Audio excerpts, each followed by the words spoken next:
Riffing on people.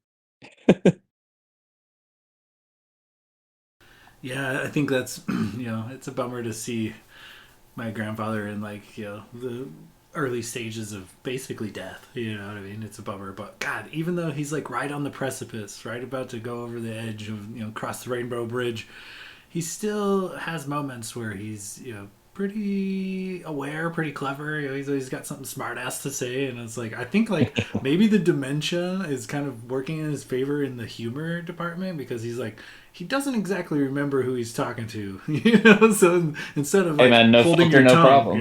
yeah, exactly. Instead of being like, oh, that's my daughter, be like this fucking lady, you know what I mean? Like, It's so uh, funny.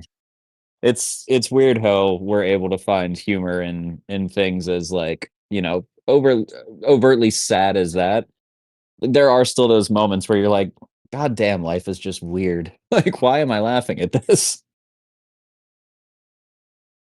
Yeah, my mom was telling me some stories about him being a little cheeky. Yeah, it was cracking me up. Yeah, like damn, still spicy for an old man. Yeah, Oh yeah, I feel like they get extra feisty, like right around like 70. I've noticed it in all of my grandparents. Like they really just out of nowhere, it's like somebody flipped a switch and they just get a case of the fuckets and they're like, all that shit that I've been holding in, I'm just gonna say it. I'm old enough. Nobody's gonna do anything about it. I mean they're kind of right. Like, what are the repercussions now? I'm fucking in my late 80s. Hey, I always thought What you are you gonna do? sucked. Hit an old Yeah, man? exactly. That's funny. Uh, yeah, my grandpa used to flirt with all the nurses. It was so funny.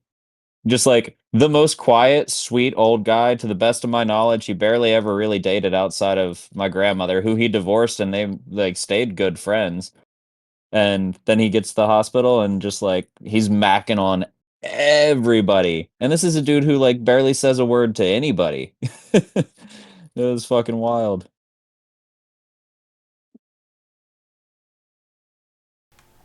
We'll be dirty old men someday. Yeah, it'll be all right. Uh, I'd like to think that I won't be a dirty old man, but I feel like just every old man is considered a dirty old man at some point.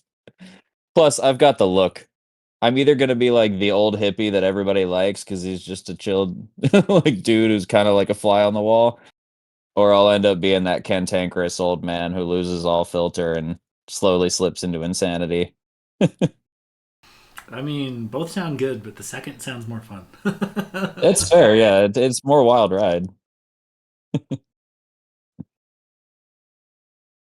Oh shit! I didn't realize that people had joined us. Hello, folks. Hey, Aloha. what's up?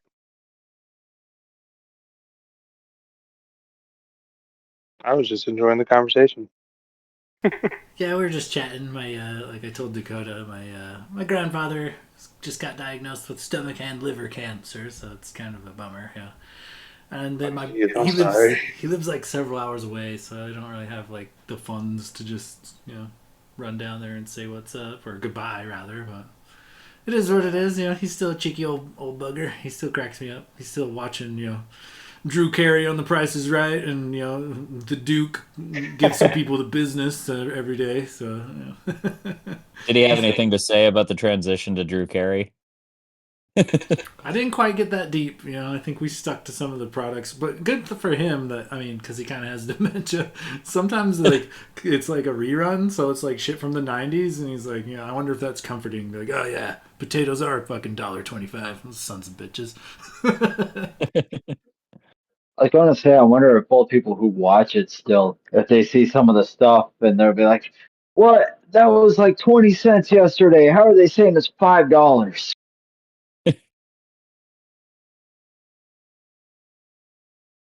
Exactly. Yeah, that Found would be out. me now. I Like found going out on the some. price is right. Sorry, go ahead. I was saying that'd be me now. Like prices of everything have changed so much in the past 5 years. Like I just would fail epically at that show. Price is Right would actually be hard in an economy that everything Yeah. fluctuates. Like when the show starts to when like they ask you the question, it might have been like different currency, you know. Exactly. Yeah, you can see it now. Somebody up there. Ooh, you were over by just $2. Wait a minute, judges just came back. Oh, you're under by $1. You win. I actually had a neighbor when I was in high school go on that show. He said the trick is when you're in line, just act stupid. Like be silly, outgoing, and goofy, and you're more likely to get called. Yep, that's exactly how it works. A friend of mine lives out in LA and she got picked and she actually won the super showcase or whatever. She won like a car, a motorcycle, a trip, and a bunch of other random shit. Um, and she told me like she knew how the system worked, and so when she showed up, she had put her dog's face um on the shirt and then something about like spaying and neutering and then like acted fucking wild and was like cheering and had like a whole theme to her and her friend's outfit and she ended up getting picked. And all the shit that they were asking her about was like stuff that her family had bought in the last like 2 weeks. So she actually knew the prices and she was hitting them like within less than $1 on almost everything. Won the whole fucking thing. It was wild. Damn, that's awesome. Win fucking something kick ass like that. Yeah, fucking Yeah. I Have you guys seen the Caroline Levitt impersonator that always has the crazy crosses on her chest that are made out of like oh random yeah, shit in the room? on like SNL, you mean? Yeah. Yeah, so she's not on SNL. I feel like she should be. But that's the girl I'm talking about that won the Super Showcase. Her name's Lysandra. I used to work with her waiting tables at Craft Street down in Florida, and now she's like a fucking political influencer making fun of MAGA on a daily basis and getting paid to do it. It's pretty fucking great. She's had a wild arc. That is wild. Hello, everyone. What's up, Buttercup? Oh, killing some beers. So I may have finished the official main storyline for God of War already. Burned right Dude, through that. how'd you like it? Well, I like that you can restart and keep all your shit Mhm. so that you can do everything you miss. But yeah, I got to do that. But I started playing Baldur's Gate 3. Yes, Baldur's Gate. Oh, It's cross-platform. We can all play. Let's fucking go. Wait, it's you multiplayer? also. I thought it was single player. No, dude, up to 4 players Oh and with no. crossplay. Shut up, for real? Goddamn, I didn't know that. Yeah, dude. Mhm. I've already played through the campaign like 3 fucking times. I love that game, and I haven't touched it in a little while, so I'm due for another replay. You Wow. make a 4-member D&D party, and you can switch out the characters. So, like, of course, I made Lucas first. So it's him. I kept a. I'm not very far, but I got then a cleric, wizard, and I sent what I assume is a fighter away for now. If you sent Lizelle away, then yeah, that's your fighter in the early game. Yeah, I just got to where the druids are kicking out all the tieflings. Yep, the Grove. Oh, the Grove. Wholesome. I was thinking about my next playthrough, and I was like, "Oh, I'll do a Sands of Justice playthrough, and I'll remake our whole party." And then I was like, "Shit, there's 5 of us, so whoever dies first, you're getting cut out of my Baldur's Gate campaign." But Make it Logus. He's not here to defend himself.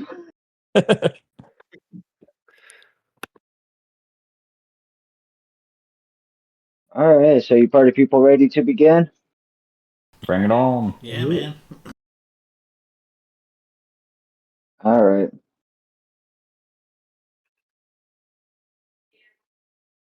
So after coming to a town, you find out there's a sickness going on.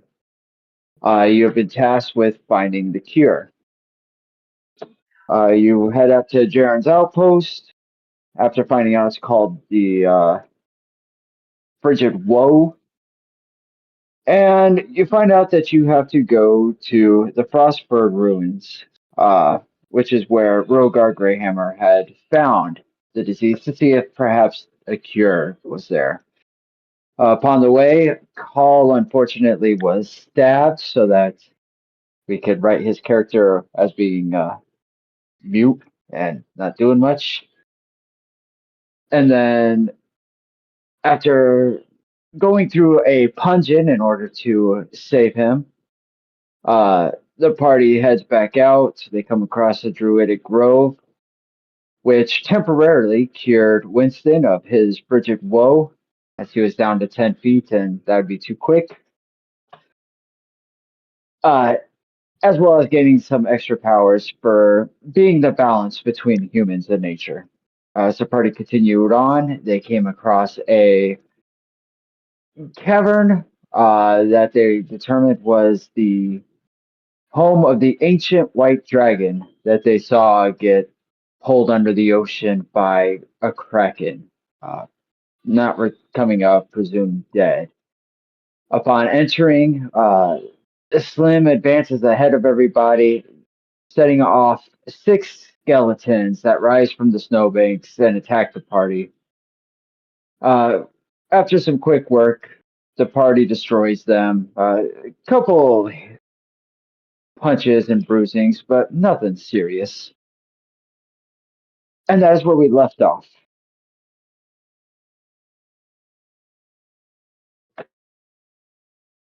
So the party is currently in an ice cavern, standing around a frozen lake. 6 skeletons just scattered around them. And further across, there's an opening leading off to where we do not know.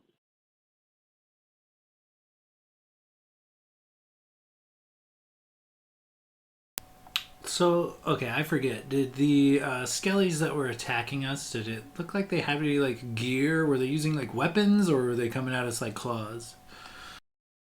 They were using scimitars and short bows for weapons. For the most part, you could see rags. Why don't you give me an investigation check for the area? Okay, let's see here. Investigation. Oops, that's inventory. My bad, I have not navigated D&D Beyond in a minute. Okay. Investigation's a whopping +1, so we'll see. 6 total. God, there's a lot of snow. So as I kind of peer over these, like you said, they had short bows and scimitars. What kind of quality weapons are we talking here? Human made standard weapons.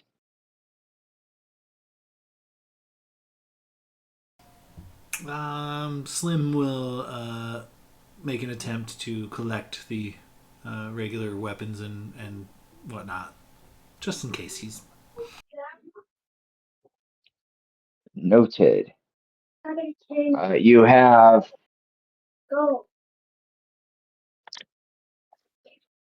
a 6 short bows, 6 scimitars. Are you putting them in the normal bag of holding or the dirty, bloody looking bag of holding?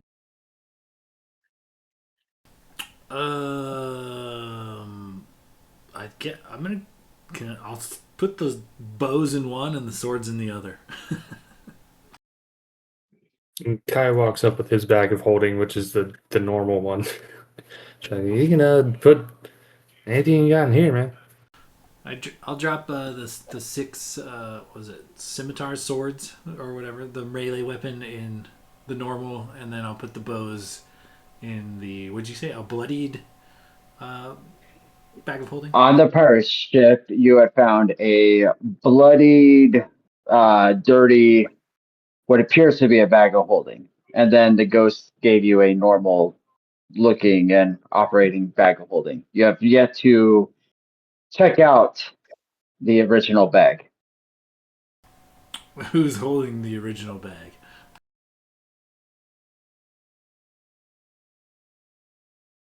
All grown. Yeah, I don't know. All I know is I got the regular bag of holding, the I non-bloodied one. think I might have it. Me. I'm trying to find in the notes. I will pass the 6 bows to Balgrim and suggest that he put them in the bag. Split up the loot, just in case. If one of you guys goes down or gets frozen in place, we're not totally screwed, It doesn't explicitly say, but I did help Kai put Cal's body in the bag of holding, so I'm guessing I'm holding the bag. Well, he was in Kai's bag, not the other bag. Yeah, I have Call's body, which I forgot to add that to the bag of holding. Well, now it's on a pendant, I assume you wear around your neck. Oh yeah, we did transfer his body / soul pieces to the pendant. Yeah, which I do have around my neck. Okay. So where did we land with that? You have a bag of holding, and then we just got a bloodied bag of holding. What we assume is a bag of holding. All right, and the Where's 6 scimitars went into the normal bag. Correct. Where'd Yeah, the I blood have this. come All right, there we go. All right, back on track. Here we go. All right, Also, a bunch of Balgrim. baguettes, spirituals, and donuts. Yeah, how'd the blood get in there? That wasn't like When from your you This is the bro. one found the we found bag, on the pirate. you were on a cursed pirate ship, you found a bag that looked like a bag of holding, just bloody, dried blood and dirty. You then just grabbed it and moved on, and that was it. Okay, no questions asked. Correct. Typical. And so now where are we? We Balgrim, are. do you put the bows in the bloodied bag of holding?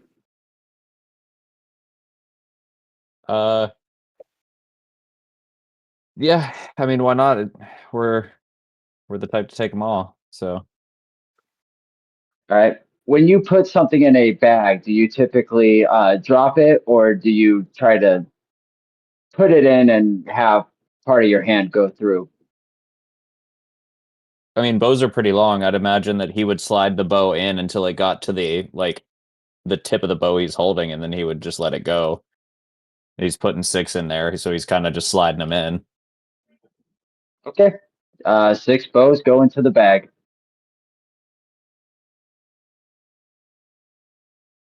I mean, it's a bag of holding. It's extra dimensional space. They'll all fit with no issue.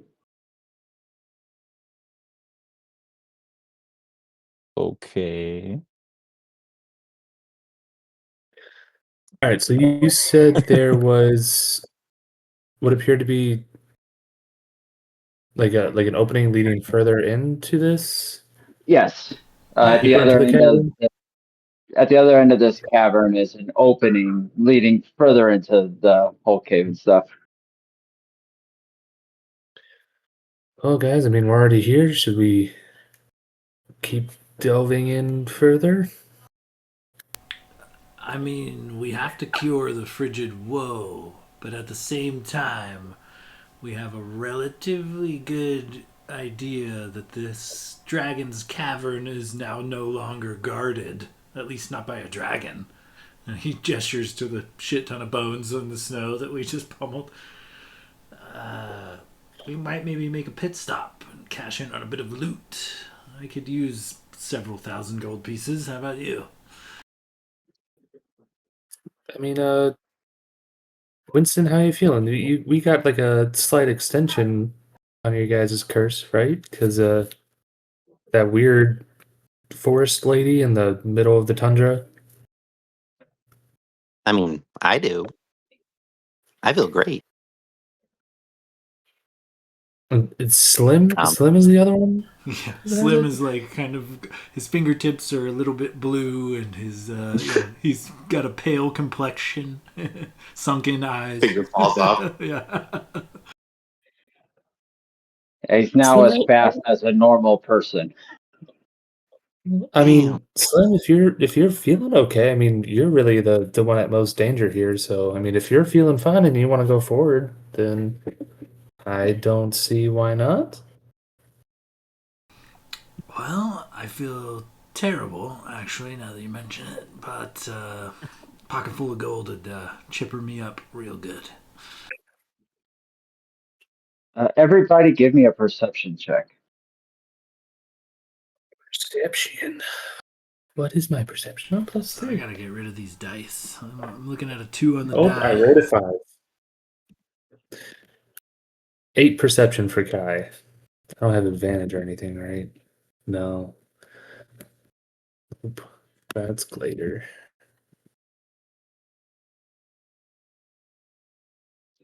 Oh, I got a plus 3, but still, it's only a 5. Killing it. A 5 and an 8. And a 5. Jesus, Winston. All three of us together might have passed. Oh, fuck, we're dead.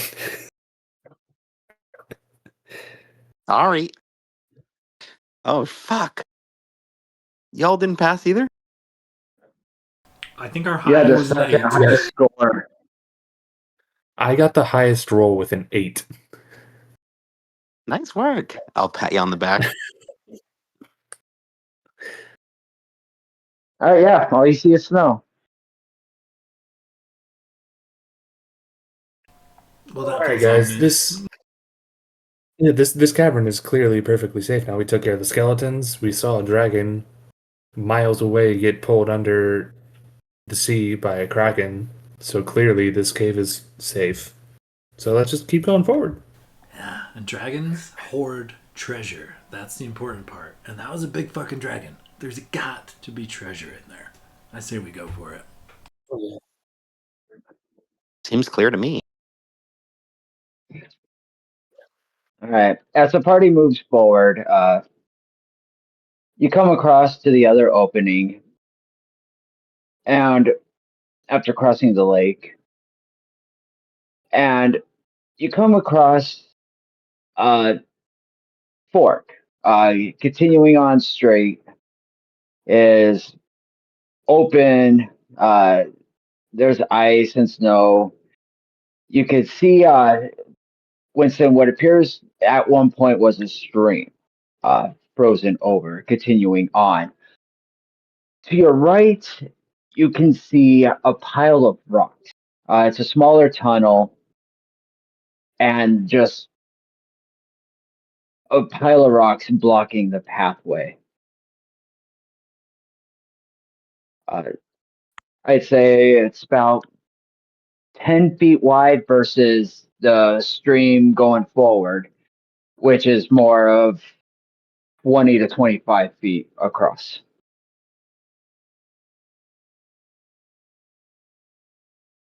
What would you like to do?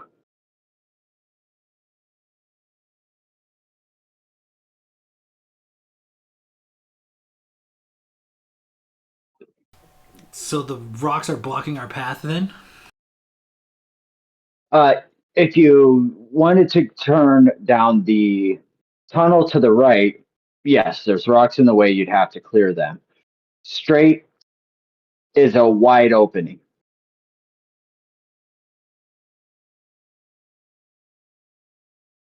So one path is open, one path is blocked. I'd say, the stealthy approach is probably the better one, but we're kind of on a time crunch here, as I have, developed symptoms of the frigid woe. So maybe we take the main path. Anybody opposed to that?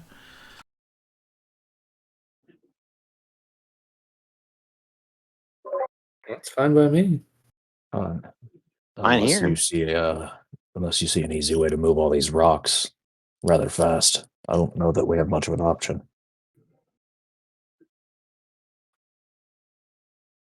Just for funsies, could Balgrim inspect the rock pile to see if maybe there's like a keystone rock he could pull to just get it to crumble? Sure, give me An investigation check or a nature check?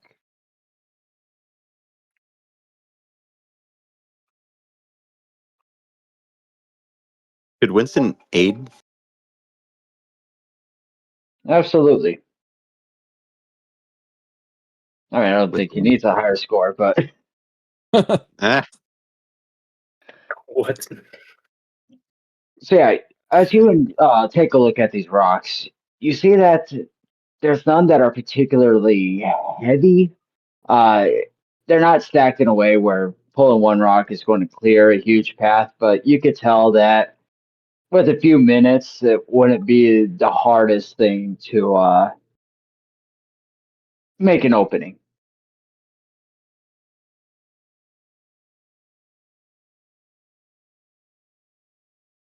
Well, I'm not the one who's sick, so it looks like we could get through here a little bit easier than we thought. But if you think we need to move on, we can just make our way.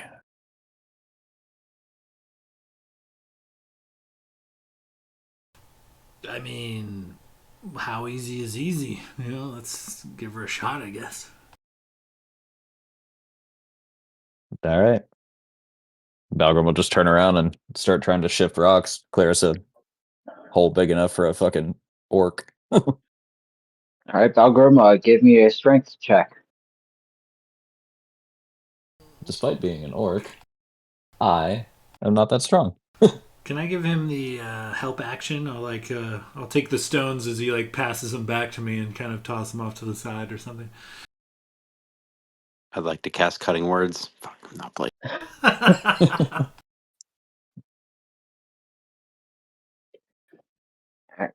Yeah, if you want to help.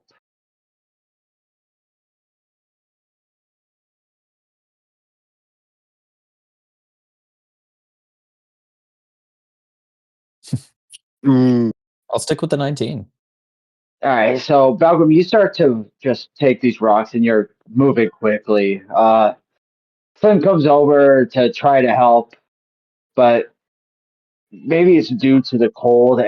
In his fingers, every time you hand him a rock, it half the time they just fall out of his hand, kind of falling right back to the pile. Eventually, you start handing him one rock and then tossing three past them. Uh, After, I'd say, about 7 minutes of moving these, you start to see the ground. And I need Balgrim and Slim. Make me a dexterity saving throw.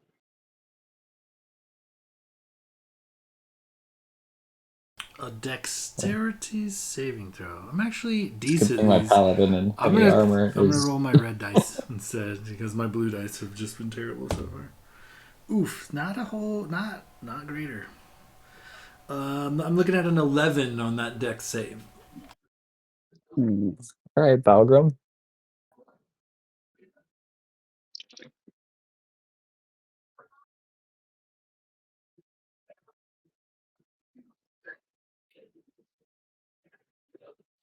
All right. So as you're clearing the rocks and you're getting to the bottom, all of a sudden you see a deteriorating, festering zombie hand shoot out from the rocks as it tries to grab you.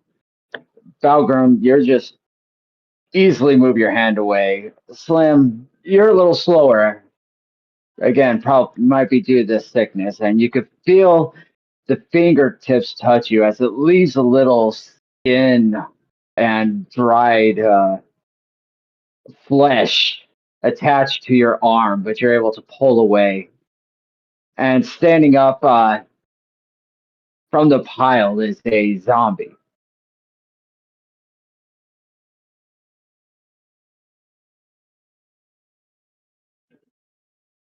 Not I really. roll initiative, just quick. All right.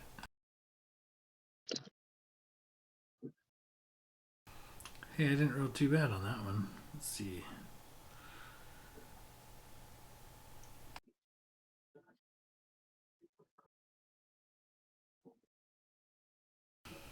damn it. I wonder. Oh, +3. So 18 for Slim.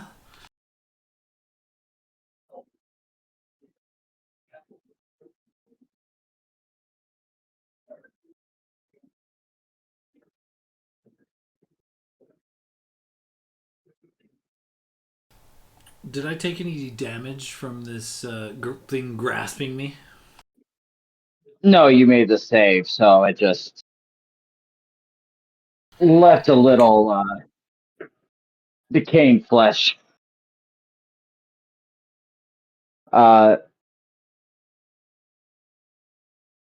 Winston and Kai.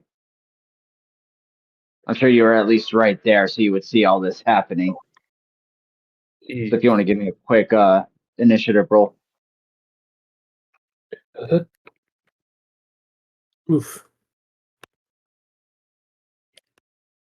My dice are not happy with me tonight. That's a 12. I got you, Boo.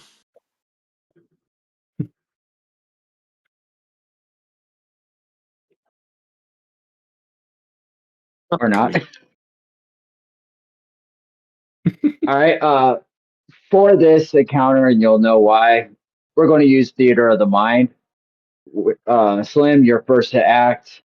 You had a zombie stand up 5 feet away from you. Well, on account of how we were like kind of intimidated at first, but then just full on whomped those skellies, I think Slim and Balgrim combined are probably more than a match for said zombies. So I think he'll just tee off. Go ahead and make a couple of attacks. Give me an attack roll. All right, let's go. Oof, not great. 11 to hit. That hits. So, how would you have hit him? I'd probably do an unarmed strike, just straight up punch to the face.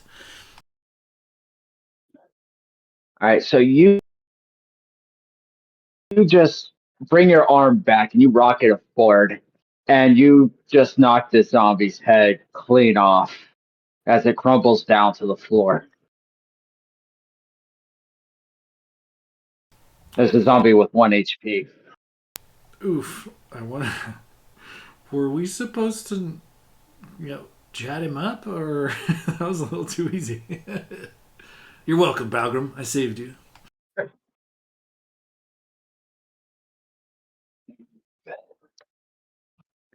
But you now have a pathway leading further on.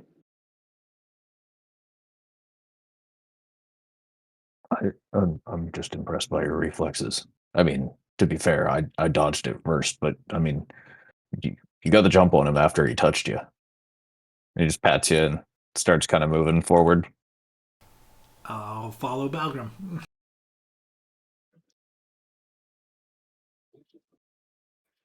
All right. Winston and Kai, are you following as well? Yeah, Kai was like had his bow like halfway off of his like shoulder before Winston or not Winston, Slim rocketed this zombie's head off, and he just like nods, puts it back over his shoulder, then just starts following. Winston was just looking around and then was like, "Oh, that's taken care of," and is going to move forward. All right. As you walk through, you enter into a darkened room, wide space, and in the middle of the room, you can see a stone slab table. Around it are chairs, about 6 on either side, 1 on each end. Uh, it has no real plates or cups or anything on it. However, there does seem to be some discoloration on the table, as well as what appears to be a bag with gold coins spewing from it in the middle of this table.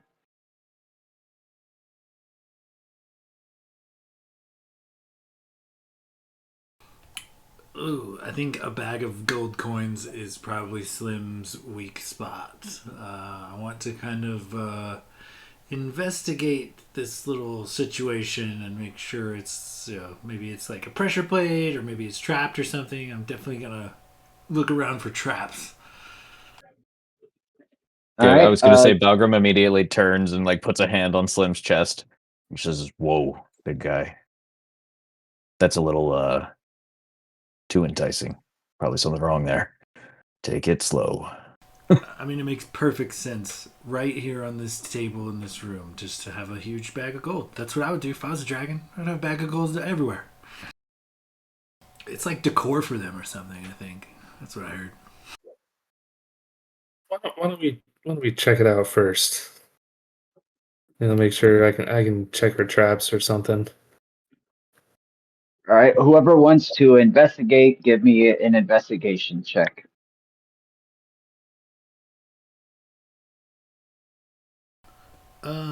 My investigate is only a +1. Can I give Kai the help action? Yeah, kind of like cracks his fingers and like, all right, I got this, guys. And then he'll walk over and yeah, just kind of what he's. I want to try and see if there's. Pressure plate's probably a good start. See if there's anything weird around the bag of gold. If there's any, I don't know, like darts waiting to come out and stab us. Make sure that the All right. discoloration isn't like a discoloration of blood type of situation. Slim will offer the help action by lighting a torch and holding it up high. Give me an investigation check with advantage, Kai. It's a 13 on the first die and a natural 1 on the second. So I'll take that 13 plus 5 investigation for an 18. All right. So as you're looking at this table, you do realize that the dry discoloration is dried blood. And as you're looking at it, you're able to tell why. This gold is sitting on a pressure plate, uh, in which there is attached a metal bar to where when the gold is lifted, this bar slams down like a giant mousetrap.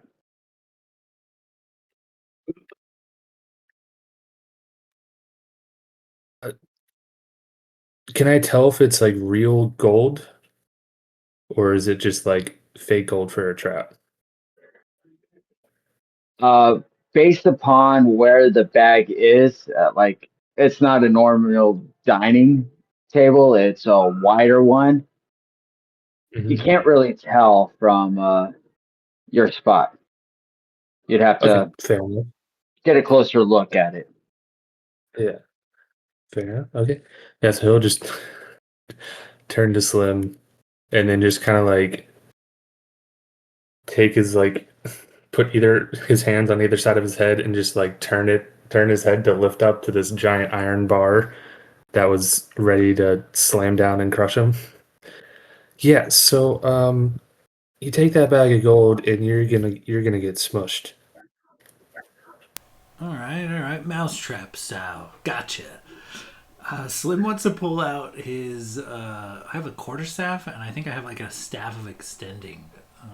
And I want to use the quarterstaff to push the bag of gold off of the table. I'm just gonna take 5 steps backwards.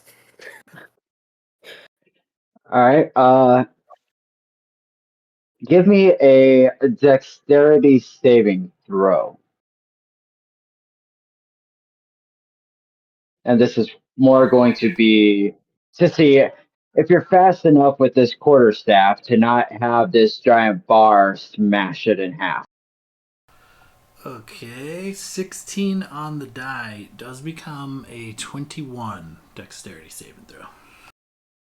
Perfect. So yeah, you're practiced enough with the quarterstaff. You're able to get it in and kind of swing it, uh, which allows you to knock the bag and coins away from the pressure plate, and the bar harmlessly comes down and slams onto the table.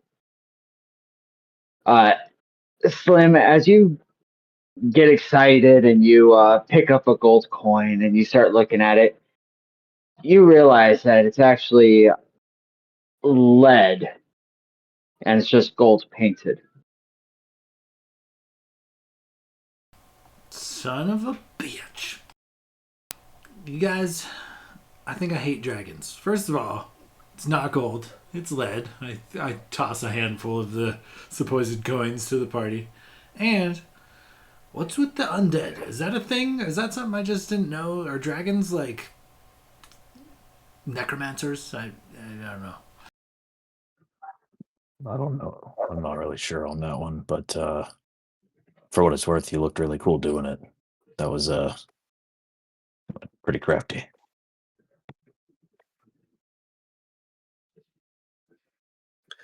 Well, at least you didn't, get smushed. And your quarterstaff is fine, so no harm, no foul. Is there anything else in this room, or is it just kind of like a fair other than There's this pool?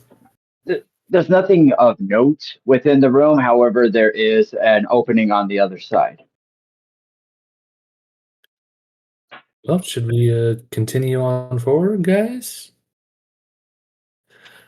Actually, real quick, so the coming into this room, like in the part of the cavern that was blocked by the rocks, was it big enough for a dragon to fit? Or does this look like maybe this was some, I don't know, like this was built previously for someone else and then the dragon took it over and this is just here? I would say you would assume that that smaller tunnel was definitely not big enough for a dragon of any variety. The initial cavern you came into was, Mhm. and there being a dining, you assume that this was probably a mine of some sort that was taken over by a dragon. Perhaps worshippers used it. Maybe the dragon was being ancient, makes it over 800 years old. So maybe it was a god to some priests of wild men in the area, and they just died but became servants. But Gotcha. that dining hall would never host a dragon. Yeah. So we entered in the main cavern, which was big enough for a dragon. Then we kept going backwards, and there was that open space you said we could have gone through instead of going through the rock Yeah. tumbly block area. If you would have followed the other path, you assume perhaps because Kai doesn't have much experience with dragons, Yeah. you're not sure if it would be a tight fit easily, but you assume the dragon could fit through it if it really wanted to. Okay. So he's just gonna turn to the group, I guess, be like, all right, so we could keep going forward here. There might be untold treasures that have just been sitting here for forever, but like, I don't know. I feel like the dragon wouldn't be able to fit back here. So if we're looking for the dragon's hoard, we might be going in the wrong direction. Unless this loops around to the horde, I don't know. I'm not an expert or anything like that. Just a guess. You have Or a does fair somebody point. want to scout ahead? And we don't all have to go down there if they make a quick run. They don't see much. We could always turn around and just head down the main path. Slim will sprint down the hallway. Oh yeah, Kai will follow. And Stim Don't will start wipe you his this going? one. forehead. So are you going straight through the dining hall to the other side, or are you backtracking towards the other path? I'm gonna go straight through the dining hall and just kind of see where it leads. See if it looks like it might be lucrative. If not, maybe we do some backtracking. All right. So Slim, as you walk through this other entryway, you walk into just an enormous cavern. Ceilings are 150 feet above. Ice crystals grow and sprout from the ground, the walls, the ceiling. Uh, Out in the middle is a giant frozen lake. Off to your right, you can see what appears to be a frozen waterfall going all the way up to the ceiling. Based upon where you are, you look to your left and you see another sort of opening that looks like it kind of snakes back from the direction you just came. You're ASMR, you have dark vision, right? Correct. So while you can't see much, you are able to tell there seems to be a smaller opening on the other end of this cavern and frozen lake. So that's immediately to your left is another opening that kind of circles back towards the direction you just came from. To your right is a frozen waterfall that goes all the way up to the ceiling. And practically across from you is a giant lake, and at the other end is going to be another tunnel. This one's slightly smaller than the one you see to your immediate left. I think I'm gonna make my way towards the smaller tunnel as quickly and quietly as possible to kind of peek around. Also, while I kind of cross the room, I'm gonna keep an eye out for anything valuable, any coin or items, etc. Anything that might be part of a dragon's hoard. All right. Give me a perception check as you go across, and if anybody else is following and wants to do the same. Wait, so Slim, which of the two smaller tunnels are you going to? The one across the room or the one to our left? Not the one that goes back to the way we came, the one that continues forward. Okay. I'll go just peek down the hallway on our left side, while also like keeping an eye out for dragon horde stuff. So I'll roll perception too. My perception check, the die is 13 with my bonus is 16.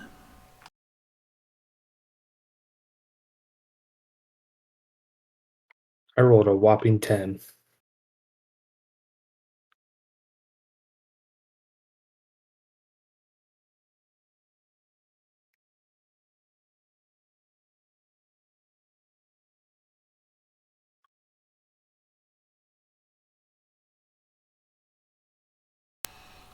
I think Slim would, once I saw that there was no enemies in the cavern, I would have made an effort to kind of make sure Balgrim and Winston knew to follow.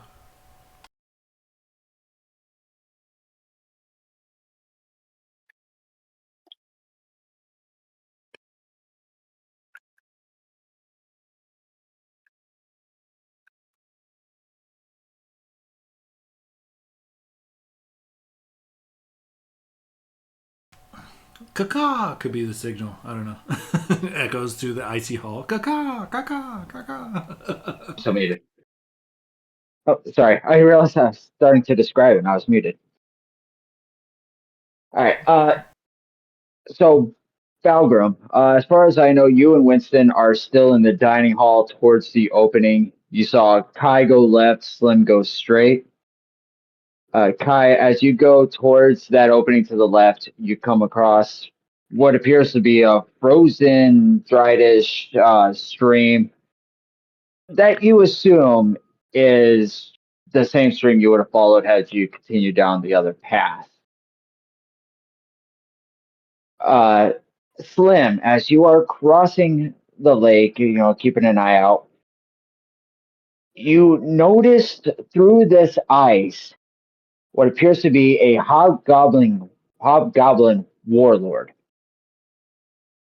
And seems to have a couple nice, at least one nice adamantine half plate armor on his body. And he's like frozen in the ice, like beyond my grasp.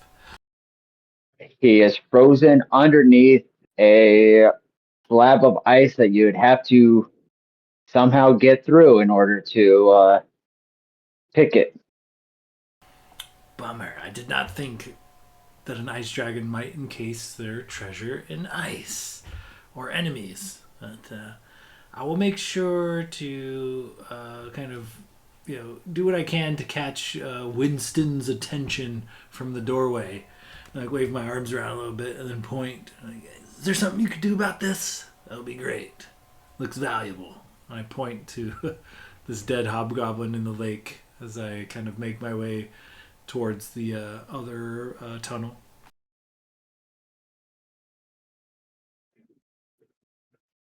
Winston shrugs.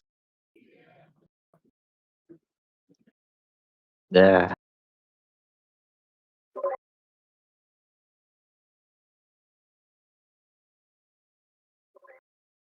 I will light a torch and hold it up to that frozen place and start slowly melting it, knowing that it will take probably years. Algrim just Yeah, I got shakes you, his Slim. head. Can I use my fire play effect on Drew? Drew got to snuff out his torch. It's not even worth it. Yep. As you're holding a torch right where the ice, suddenly it goes out. God, Too stupid bad. fucking torch. Pulls out a tinderbox, lights it again, holds it back up. I do it again. God damn it. Balgrim, I don't know, maybe you could. How deep in the ice is it? Is it like a foot thick of ice before it reaches this frozen hobgoblin? It's, I'd say, about 2 feet of ice. So Oh god. doable is that's why you're able to walk on it. It's got to be thick enough for that. Yeah. And I can tell you from ice fishing, you don't walk out on a foot of ice.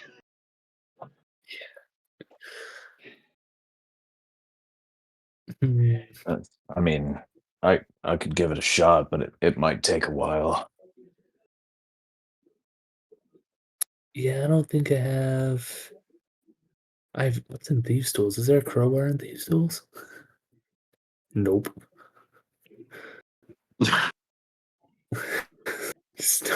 Well, when you find it, I'll I've give you literally, guidance.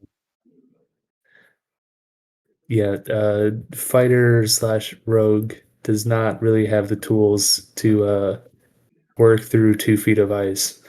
So I got nothing. What kind of weapon was Call using? I think it was a battle axe. Pretty sure he had a battle axe. So I will remind you that you can call forth Call, and when Anthony's not here, his soul is stuck down there. So he's basically a mindless drone to do whatever you want. You see, I think I have his Cell number? character sheet. Well, yeah, have your brother chisel out this guy while we press forward, and we come back and loot him on our way out, along with all of the other dragon horde that we're probably going to find in there. But I don't know if spending a lot of time on a single suit of nice armor would be worth it. Hopefully his pockets are full, and maybe a scabbard or two as well. Yeah, I'm pretty sure if he had like a warhammer, that might be doable. But I'm checking now, but I'm fairly certain he has a battle axe, which probably won't help too much. Call. Why can't I see? No, I can't see his character sheet. No, No, no, he didn't make but it shareable like everybody else did. yeah, I'm pretty confident he was fighting with a battle axe. So we'll just go with that. I don't think he'd shatter his battle axe before he got through 2 feet of ice.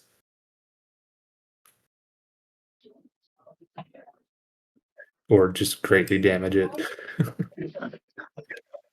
Well, guys, I mean, I'm sure, like, if there's this, I mean, there's got to be better loot further in that might be easier to get to. So why don't we just keep moving forward? Agreed. Slim heads forward. Walking forward, you come to the tunnel, and as you walk in, it's a smaller chamber, about 30 feet in diameter, and you can see what appears to be statues at first, but you realize that they are frozen in place, uh, humanoid creatures. Some look like hobgoblins, some look like humans, dwarf, but they are frozen stiff. Some have been smashed and limbs kind of smashed off. But that's it in this room. As you walk in to the left, there is another tunnel leading on.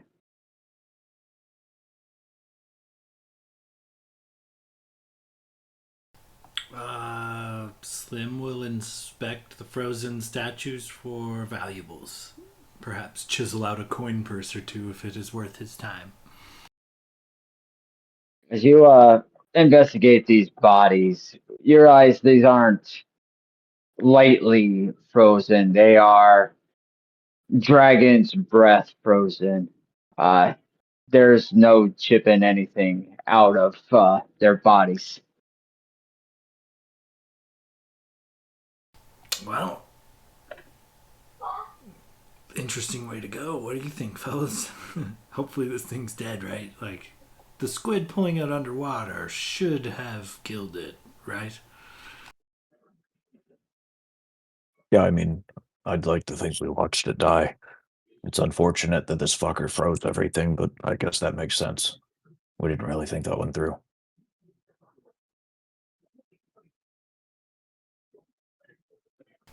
All right then. Well, absolutely fuck these guys.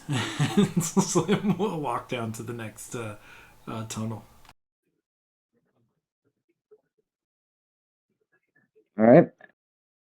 As you come walking in, you get hit by this high-powered wind, and it's cold. Luckily, you all picked up warm clothing.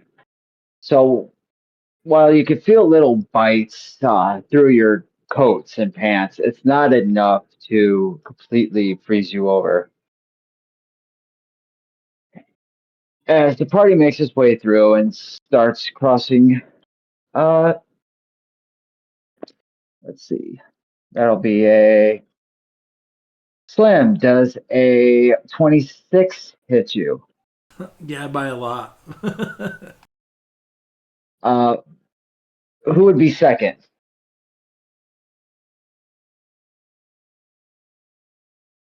You should I ask probably would have before been you.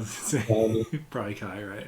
You gotta ask before. Well, you yeah, I start think it was using you and Kai up front, and then Winston and I were following at a distance. As you guys push further, we move slightly further, so we've been leaving a gap, but yeah, it'd be you two up front. Be call. Right. Call or Kai. Does a 13 hit? 13 does not. I got a 26. Does Can you not hit. trade? Balgrim, dirty 20. And Winston, a dirty 20. Yeah, that Oh, yeah. hits.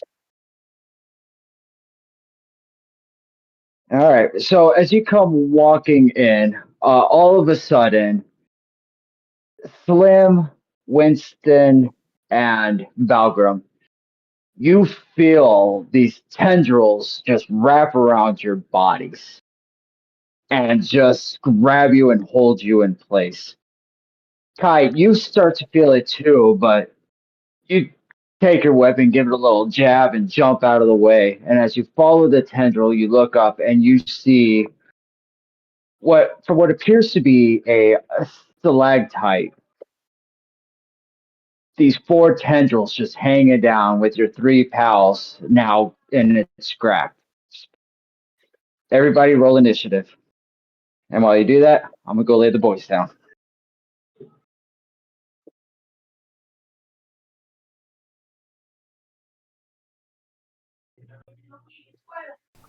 Oof. The dice have not been too kind to me. I've had a couple of good rolls, but most of them have been pretty bad. I might have to switch my dice up.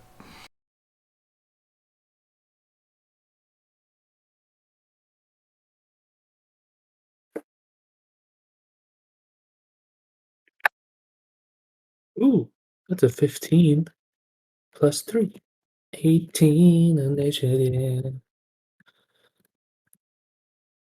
Nice. I got stuck at an 11. Not bad, I guess. But I've been rolling sub 10 a lot this session.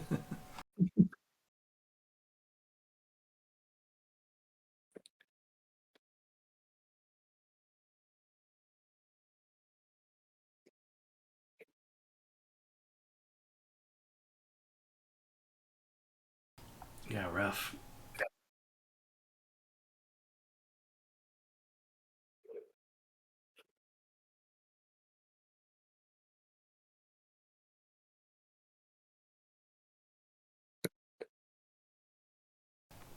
Not too bad, as I mean, I guess, 13 being the high, at least somebody broke 10, right? Oh, Kai, you got an 18? Oh, nice. Okay, good. We're not totally fucked.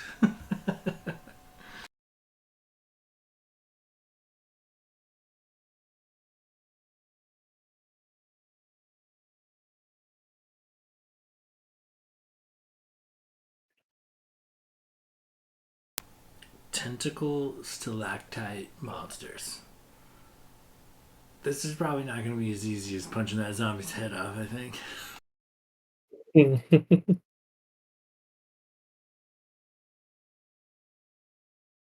I'm sure there's a roll 34 out there somewhere for this.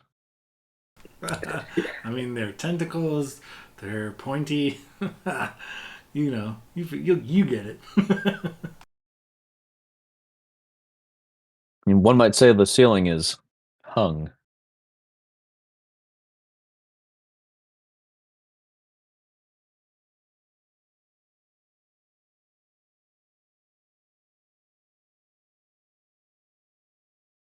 Hung like a mountain? Question mark? I don't know.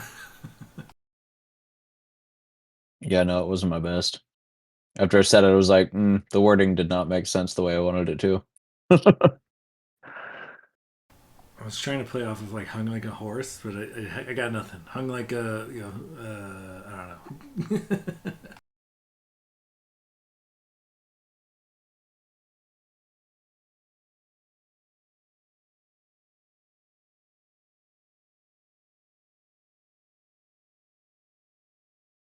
So if all these monsters are in this cave, does that mean they moved in like quickly after the dragon died, or did the dragon like move in on their territory? Or is this like a symbiotic type of a thing? Like the dragon lets them live because they eat intruders and it protects its gold, or I don't know. I don't know. There's a lot of angles that could be being worked here. It's hard to put my finger on one. I can't imagine the undead would really leave a dragon alone. So it must be something to do with the dragon. I mean, to be fair, they're magical creatures. God only knows what they're capable of.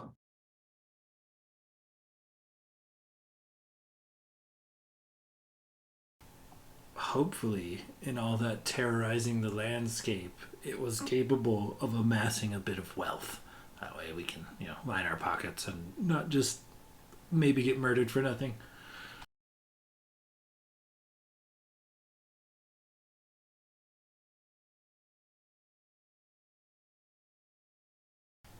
I'm one more spray painted bag of lead, away from bailing on this thing entirely and just heading for the cure for the frigid woe.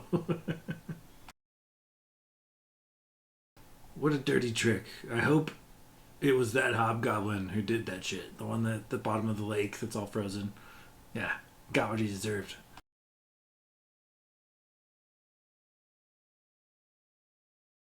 Pretty sure he had a name tag. Said something along the lines of Doug. How dare you?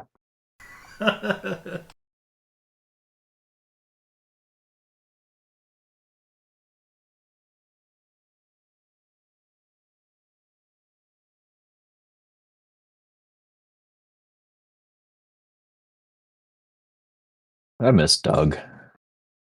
You just had to bring him up. He's off at the academy now, becoming a man. Learning how to best apply his skills as the scourge of the worlds. That Doug? That's my boy. I'm so proud.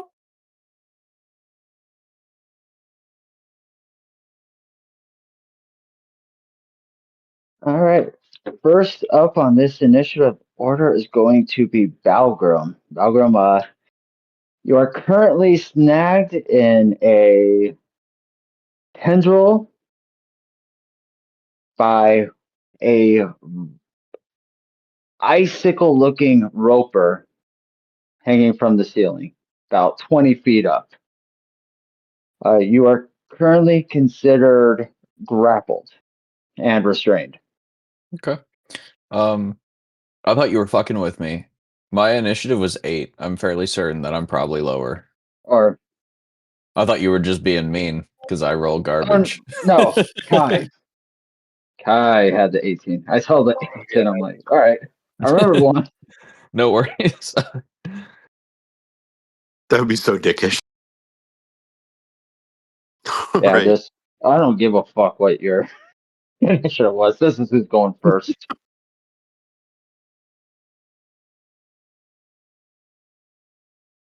All right, Kai, you are currently free. 3 of your buddies are restrained by what appears to be a roper, 20 feet up in the air.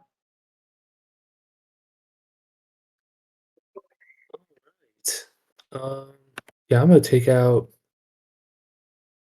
my longbow and wait, what is?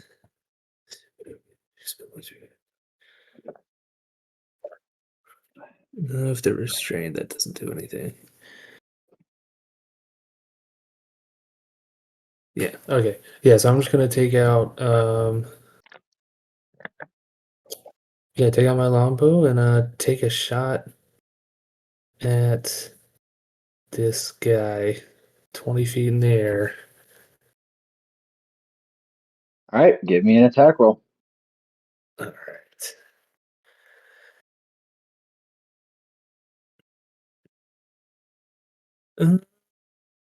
14? So you pull your bow back and you let it fly, but it's hard to tell what's rock and what is this creature as your arrow harmlessly bounces off the ceiling. Shit. Um.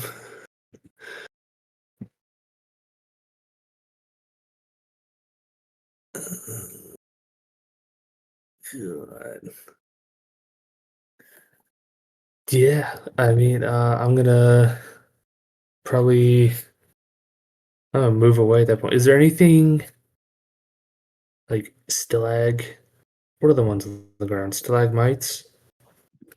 Are there any rocks or anything I could hide behind? So there's nothing that would really hinder uh, your sight, as there's rocks coming from the bottom. However, it is wide open. Gotcha. Did you feed him?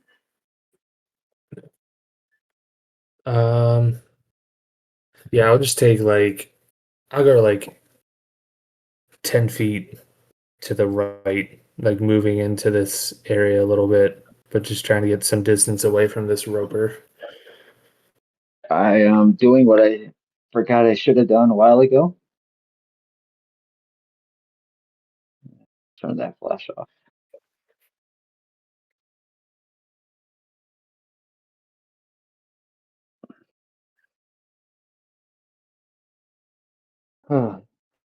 It's been a month. I forgot how to DM. All right, only the exposed square, so it's a 15-foot wide but 20-foot tall tunnel. Gotcha. Okay. And I am green. Okay. Um,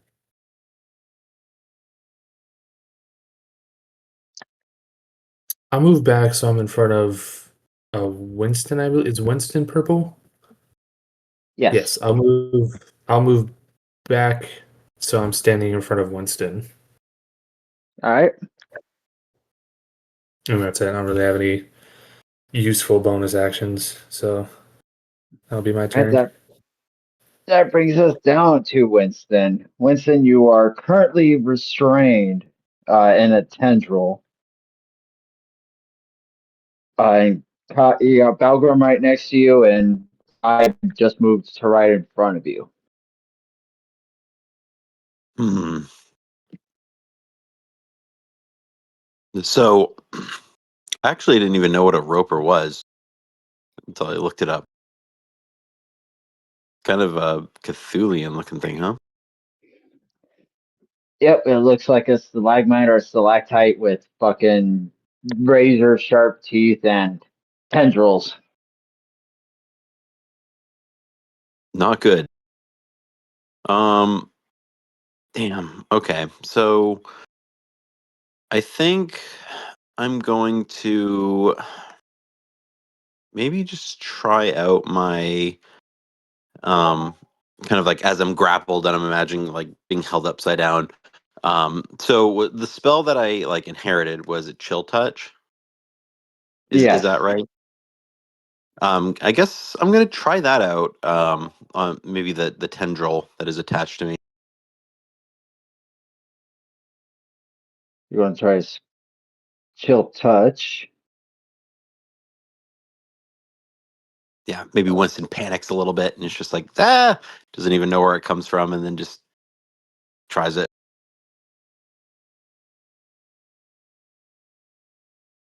Okay. It is a ranged spell attack, so using that on something right on you would make the roll at disadvantage. Okay, let's roll with it. Um,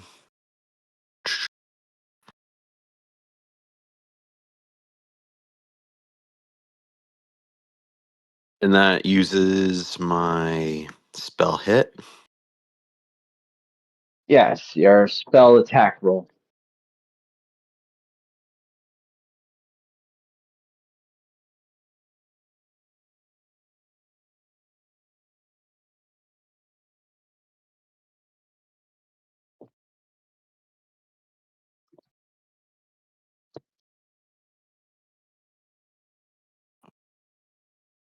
Spell attack. Okay.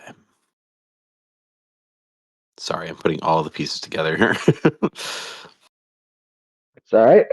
Take your time. 14. So as you call forth this icy hand, you're not quite able to steer it as it swings past underneath this tendril.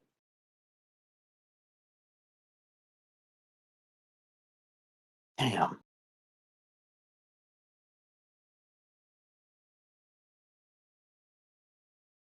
Hmm.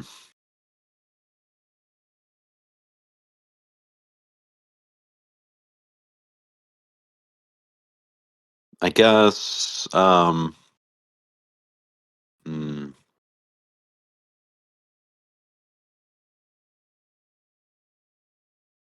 Ugh, I don't think I have any bonus actions that can really help too much. Um.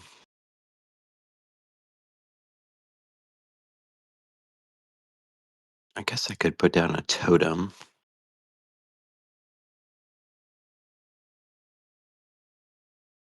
Yeah, I guess let's do that. So Winston is going to kind of, as he sees his chilling touch kind of fail, he's going to close his eyes and kind of grasp his fists together, and a totem is going to sprout out of the ground. Um, a what do I want it to be? What is going to help us? Maybe a. I'm going to have it be a kind of like a twig kind of pops out of the ground, and it's kind of got like a little like unicorn horn kind of poking out on its outermost branch. And Perfect. yeah, I think that'll be it.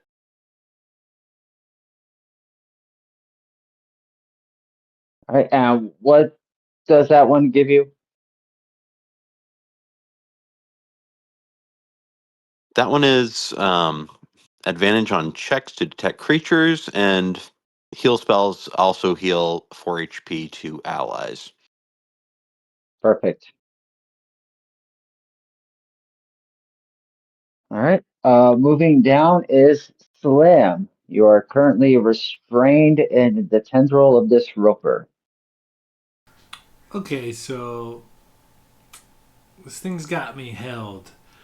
How far, like, what is it? I mean, it's technically grappling me, but how far away is, like, this creature's body versus, like, tentacles? Like, The ceiling is 20 feet up, so it is approximately that 20-ish feet. I mean, you can round it to top of your head to tip of its cone to we'll say 14 feet, but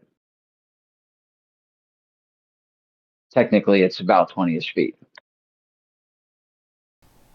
okay, so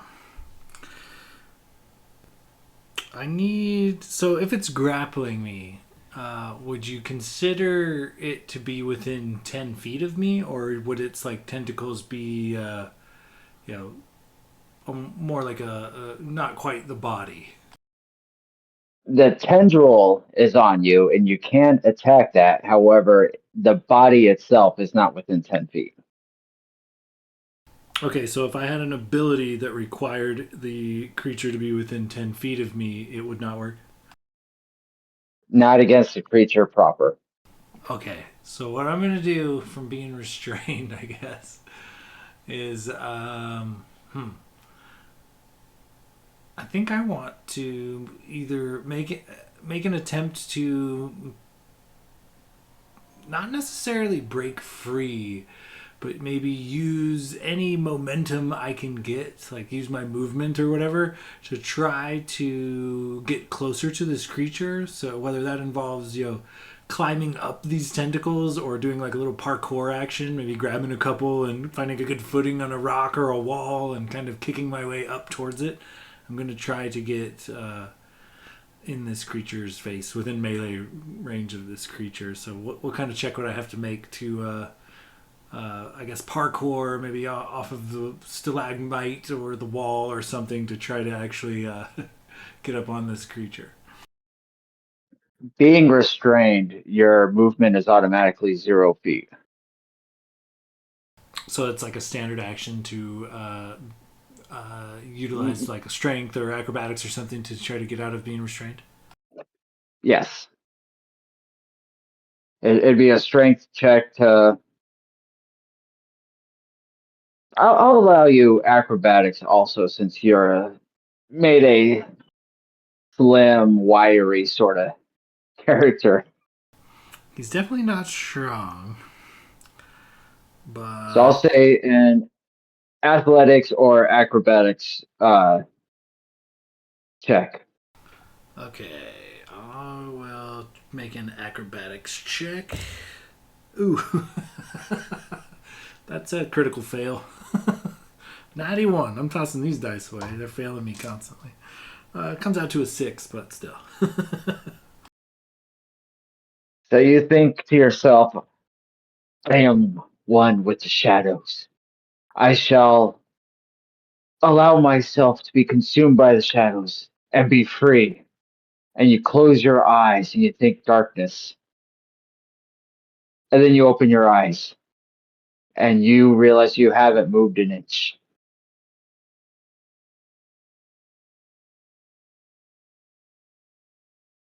Well, snap. I guess I will holler for help. Guys, I'm in a real bad way right now. If anybody got a free hand, that would be great. And I don't know. I guess I will. I think I will use. I think I have a couple of healing things I could pull off, but I think I'm gonna forego any other actions till my allies get a move in somewhere. All right. That brings us down to Balgrim. Balgrim, you had this tendril grab you out of nowhere. You see two of your other party members also get grabbed, and then you watch essentially Three Stooges bits just kind of happen as people just can't get shit to happen. My dice are being dicks tonight. What can I say? Hey man, you're preaching to the choir. I don't know why I built such a well-rounded character because he's mediocre at a lot of things. And so it doesn't really save me when all I roll is garbage. Just to confirm, I am grappled, correct? Not restrained? You are restrained. It is restrained. Okay. Yes. So disadvantage or Oh shit, I don't have great saves. I think I'd rather take the Or +4. I'm gonna try to hack or at the tentacle that has roped me. okay. I would say for you, uh, if your athletics isn't proficient, that would count for this check because he's a strong character. Yeah, I mean, I have a +4 to athletics to try to break away, but I roll garbage. So I might as well take 2 swings and see if I can cut my way out rather than waste a whole turn doing nothing and All just being right, held. At take least some that's how I see swings. it. I'm gonna take some swings and hope for the fucking best.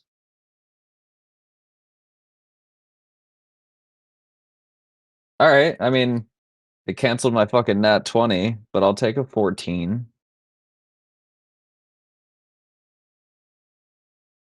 All right, so that first swing, uh, with the natural 20, you are able to cleave right through this tendril. It only has 10 HP, and with the way I do crits, I think your damage would easily pass through that.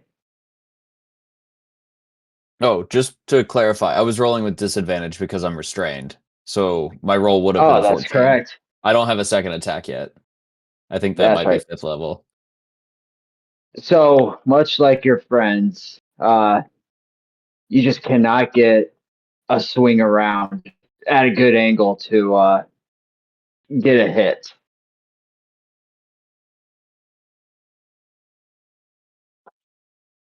If someone doesn't shake Winston soon, we are all going to die.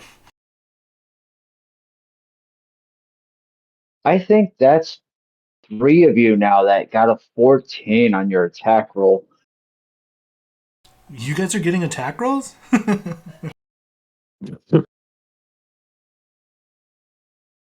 You wouldn't allow my Shieldmaster shove to affect it in any way, would you? It allows me to use my Uh, bonus action to shove a creature within 5 feet of me. And it's technically wrapped all around me.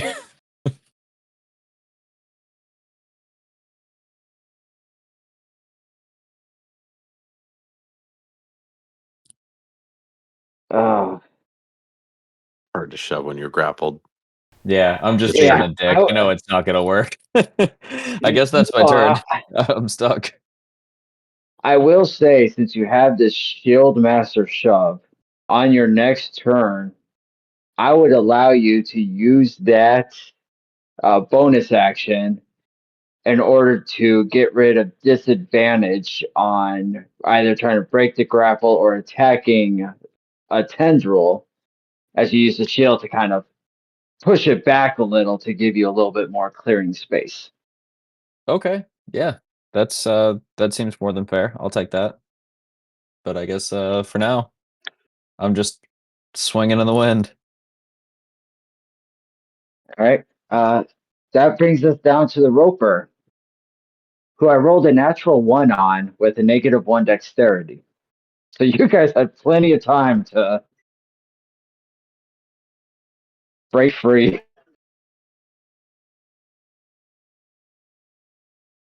So with that, you watch as a tendril shoots back out and it's going to try and snag Kai.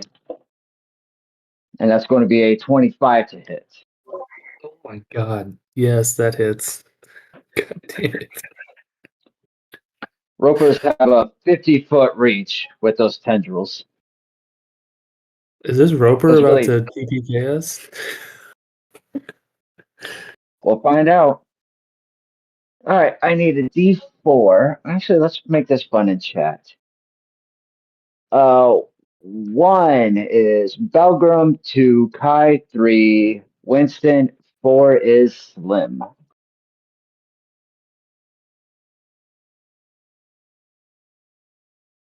Kai, you feel this tendril reach around you, and you feel as you're yanked back up 20 feet to this roper's mouth.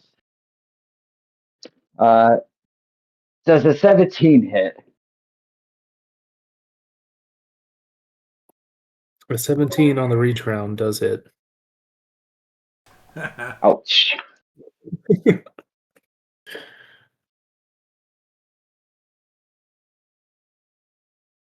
Uh, let's just because I want to hear your guys' horror.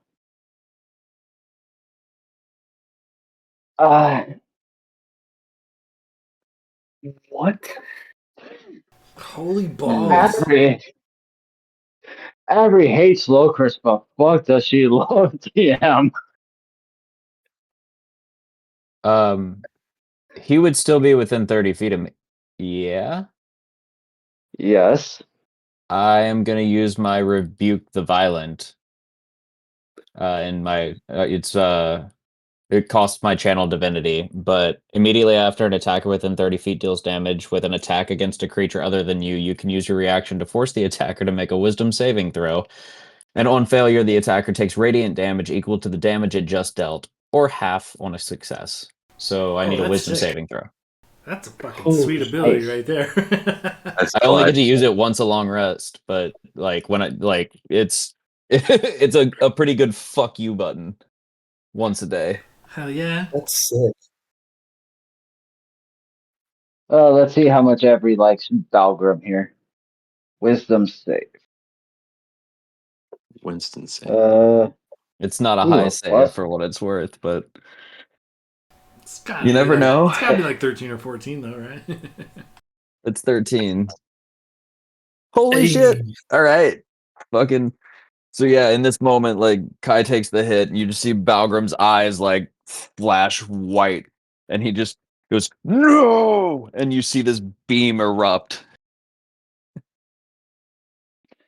All right, so Kai, you feel this tendril wrap around you, and you get yanked 20 feet in the air, and back, and then you feel a bite rip into you for 32 points of piercing damage. When And suddenly I the fall whole unconscious. cavern is filled with this bright white light as this radiant energy just exudes from Balgrim, causing a decent chunk of hit to this roper. But for all you know, Kai, that is the light to take you to your next destination. Yes, I think as Kai starts to fall unconscious, the last thing he sees is Balgrim like glowing in this white light. And he's like, ah, an angel. And then he falls unconscious. Damn. And that is the Roper's turn. I'll end there, which will bring us back to the top of Kai. Now, as I said, I'm going to do your death saving throws. Holy, roll high. Noted. Kai, why don't you tell us a memory you have? Oh, you're dead. Oh boy, okay. Um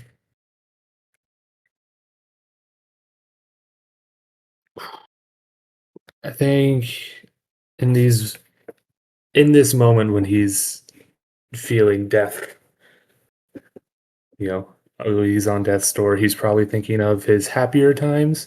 So, when his mom was still alive and it was him and Call and his mother living in a small like village city type scenario. So probably just something like simple like his mom like baking in the kitchen while him and Call like maybe like 7 years old, just like hanging out, like watching his mom make food. All right. Something like So nice and happy. you picture yourself sitting at this table, your mom, as you feel this warmth and radiance from your heart just pouring out to her with that little bit of pain and realizing how long it had been since you saw her. Your little brother calls sitting at the table too, doing something stupid as Call would. And your mom turns around and looks at you and there you are, sweetheart. Don't worry, dinner's almost ready. And that brings us down to Winston. Oh God, what does that mean?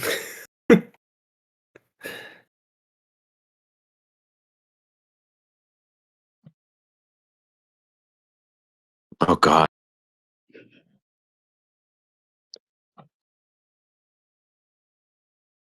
Yes, the behind the screen death rows really I think heightens the stress of the situation. Winston, you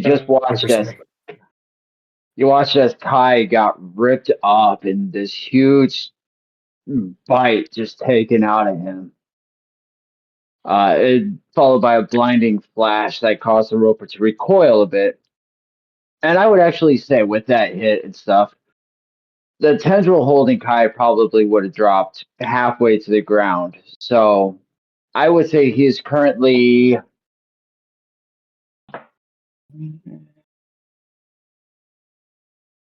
let's put it right at that 5 foot border from Slim. I will say, being restrained, Slim, you think you might be able to touch him, fingertip to fingertip at least, but you would have to roll to see if you're able to get that little bit of stretch. Okay, noted. So Kai would be, I guess, roughly how far from me? Within 60 feet. He's within 60 feet, yes. Okay. I He's guess about 20 feet diagonal from you.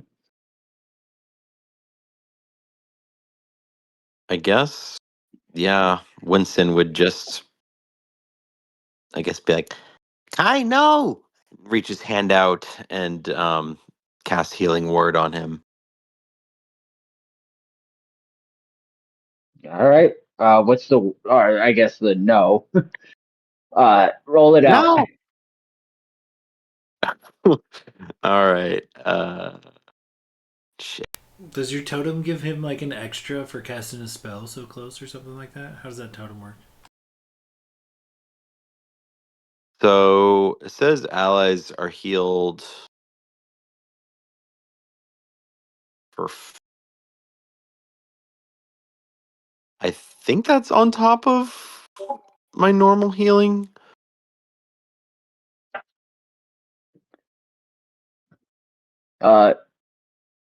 You're Moon, aren't you? No, Shepherd. What circle are you? Oh, sorry, Shepherd. Yeah. All right. The Spirit Totem, Unicorn. You and your allies gain advantage on all ability checks to detect creatures. It found you though. If you cast a spell using a spell slot that resorts hit points, no. So that would be everybody. Each creature of your choice regains hit points equal to your druid level. So Kai would get whatever the healing word is plus those points, and everybody, including yourself, would get your druid level and hit points. Sick. Wait, what? Nice. That puts me back to full. Perfect. Mass heal. Okay. Well, god damn it. So that's eight hit points to Kai, but 4 for everyone else that is losing any hit More than points. 0.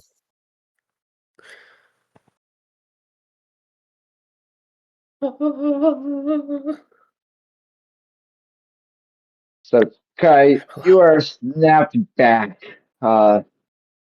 This warm, loving situation is ripped from you as you're brought back to this cold, dark world with a tendril wrapped around your body, squeezing you. Winston's hanging upside down. Slim is just screaming. Crying like a baby. Why? I think Scream Kai just like screams like "Mom!"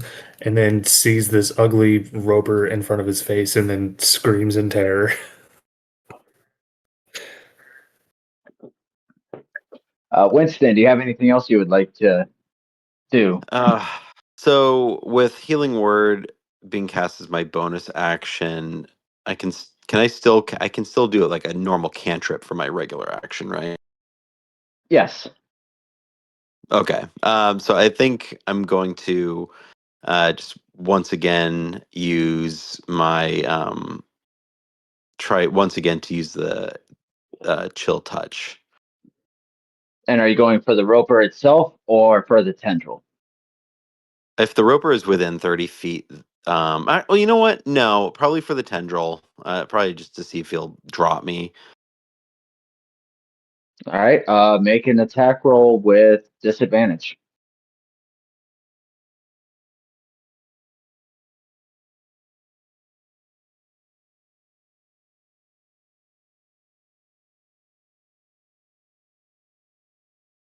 No.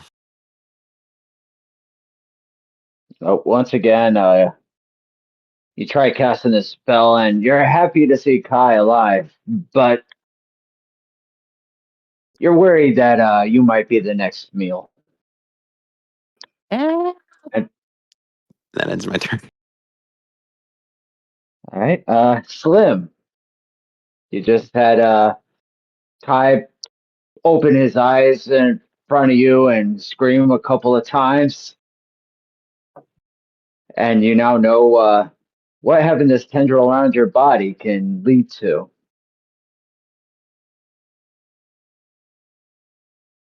So, would you consider a bite an unarmed attack?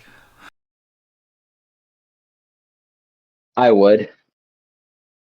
Okay, perfect. I'm going to use my action to make a bite attack on this creature at disadvantage due to being restrained.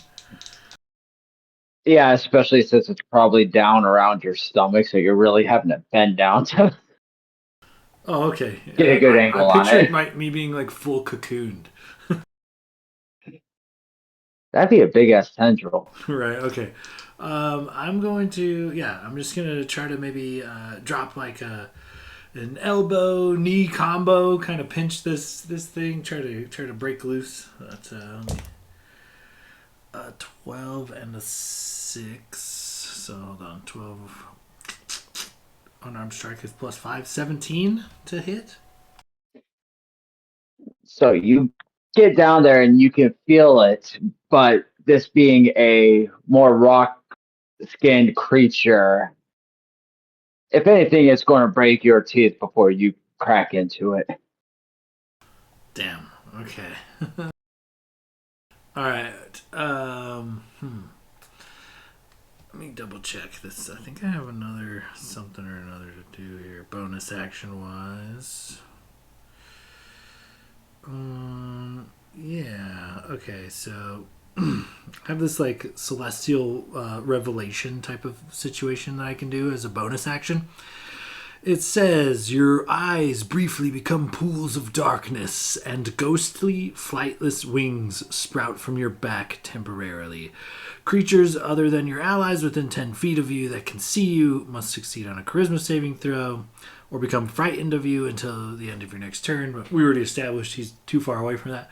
But until the transformation ends, once on each of my turns, I can deal extra necrotic damage to a target when I deal damage to it with an attack or a spell, and this damage is equal to my proficiency bonus. So I hit just a little bit harder in this form, but yeah, I've got like sunken in dark eyes and these ghostly wings, like ghostly skeletal wings, kind of come out of my back as I try flail desperately trying to strike this creature and fail. So with that, I think that is the end of my turn. Nice. All right. That brings us down to Balgrim.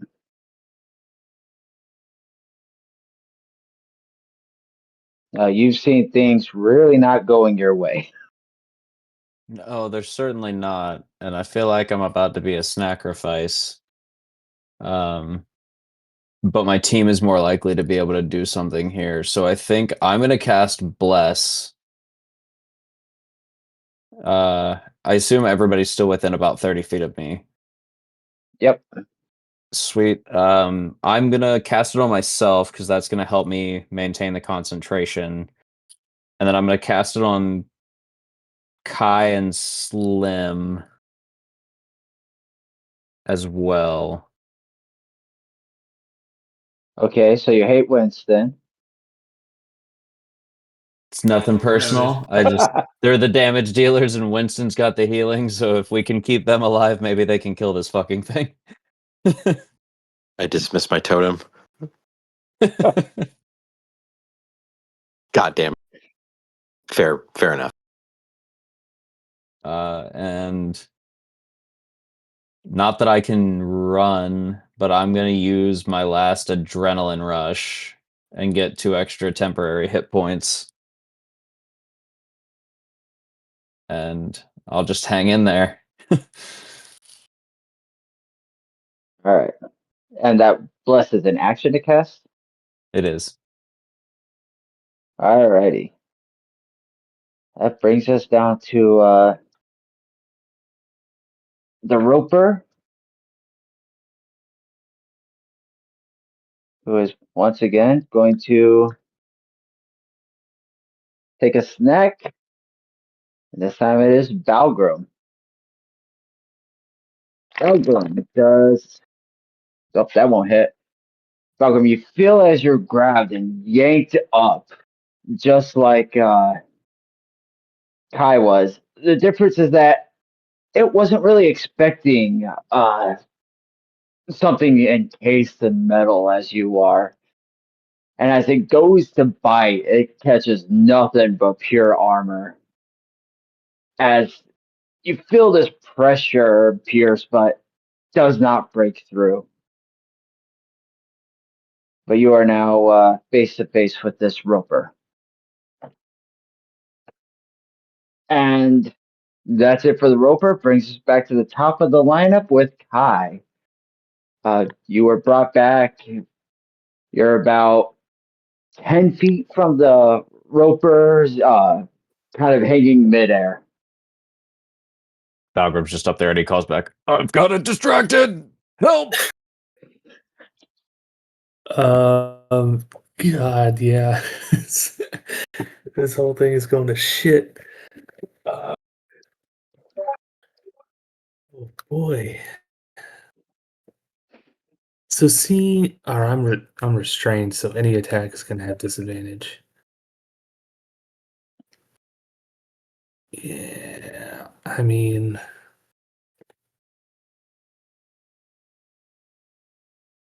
my longbow is gonna hit as easy as anything else. Is everyone restrained at this point? Everyone's caught in one of its tentacles. Yes. Help! Okay. I mean, you can do something about this guy. I mean, I have faith in you. Speed becomes 0. Oh wait, but Have you tried running? Is restrained considered incapacitated? No, that's usually unconscious. It's just you can't move and Oh move wait, yeah, you don't. actions. Yeah. No, it doesn't matter anyway. I was trying to see if my sneak attack would work because Balgrim is right up in its face in restrained, but I also can have disadvantage on the attack roll, which I do. Oh, but I could. Is it just like it would be an action, like a fucking God, sorry. Contested roll to try and break the grapple, essentially, right? Close. It has a DC set to break the grapple, but yes, you can break away. It's just an action to do so. Okay, fuck it. I need to get out of this disadvantage. So I'm going to try and break the grapple. So I will, use my action, try and get out. What's the Right? save or check? Give me we'll say athletics or acrobatics. I'm feeling Let's bad for you guys rolling so garbage lately. Oh, that's 18. Thank God, please. So you're able acrobatics or athletics? Acrobatics. It's more for narrative purposes. So yeah, you start wiggling around and you're fluid enough that the tendril starts to slide around you as you're able to continuously move around until you're able to finally break free of it. So you are now free of this tendril. All right, great. So yeah, I figured he like kind of just wriggles free and then drops the 5 feet to the ground. I'm gonna use my um, action surge to do another action. So I'm gonna pull out Okay. my longbow again, and I'm gonna try and hit him. I'm with sneak attack maybe because Balgrim is technically within 5 feet of him. I mean, technically, it's posing a threat, and Balgrim's not really posing a threat. You know what? Every on a 1, yes, you get uh sneak attack. On a 2, no sneak attack. Every gave you sneak attack. Let's see if I fucking hit. It's +5 with my longbow. I don't have special arrows, do I? Nope, I don't have special arrows. Okay. Oh, 15, please. Unfortunately, you arrow still flings off. Oh my god, this fucking thing. Don't worry, it was just all of our hopes and dreams that you missed on. Oh my god. Okay. Well, Can we all I'm agree gonna right now that die. if we die, it's Clyde's fault? This was the tipping point on the scale right here. Jesus fucking Christ. Everyone's restrained Except for you. except for me. This thing is what, like a stupid range. When you rolled that, did you roll it with advantage? I did not. I think that's why you get the sneak attack, isn't it? Because he's, No, or is it's it just being in his face? yeah, so you either Sneak get attack's sneak applied attack. when you have advantage or when you're within 5 feet of an ally, and then not every, but certain subclasses of rogue also have other conditions like the swashbuckler, where if I'm 1v1ing somebody, I can also apply sneak attack. Yeah, so Yeah. basic sneak attack is you have advantage, or you don't need advantage on the attack roll if another enemy of the target is within 5 feet and not incapacitated. And you don't have disadvantage. But Alrighty. yeah. Dang. Oh, well, bonus action, second wind. Run. So it's 1d10 You can't plus do that this 3. turn. You bonus action surge. I don't think action surge is a bonus action. I think it's just a thing you can do. No. When I took fighter, it was a bonus action. Oh, okay. That's Well, the only in that reason I case, know. yeah. It's reading that it's Um, not a bonus action, it's a free action. I'm trying to double Really? check it, but Oh man. starting at second level, you can push yourself beyond your normal limits for a moment. On your turn, you can take an additional action on top of your regular action and a possible bonus action. Once used, this feature must finish a short rest. But yeah, it doesn't declare it as Son of a a... bitch. I've been holding off on that, thinking it's a bonus action. Fucking Locris. Oh, shit, so he's been even more Yeah. powerful for 17 fucking levels.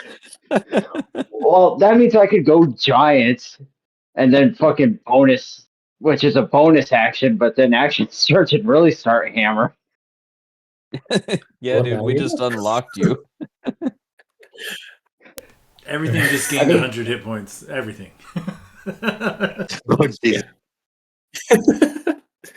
All right, so I'll do my 1d10 in the chat just for sake of ease. And it's a +3 for my level. 7. Okay, I'll take 7 hit points. And then I'm gonna move. Shit, I mean, how far down the hallway do I have to fucking go? to get out of We don't reach. blame you for fleeing. I would flee as well. Please don't tell him we died like this. It was much more heroic. I would run.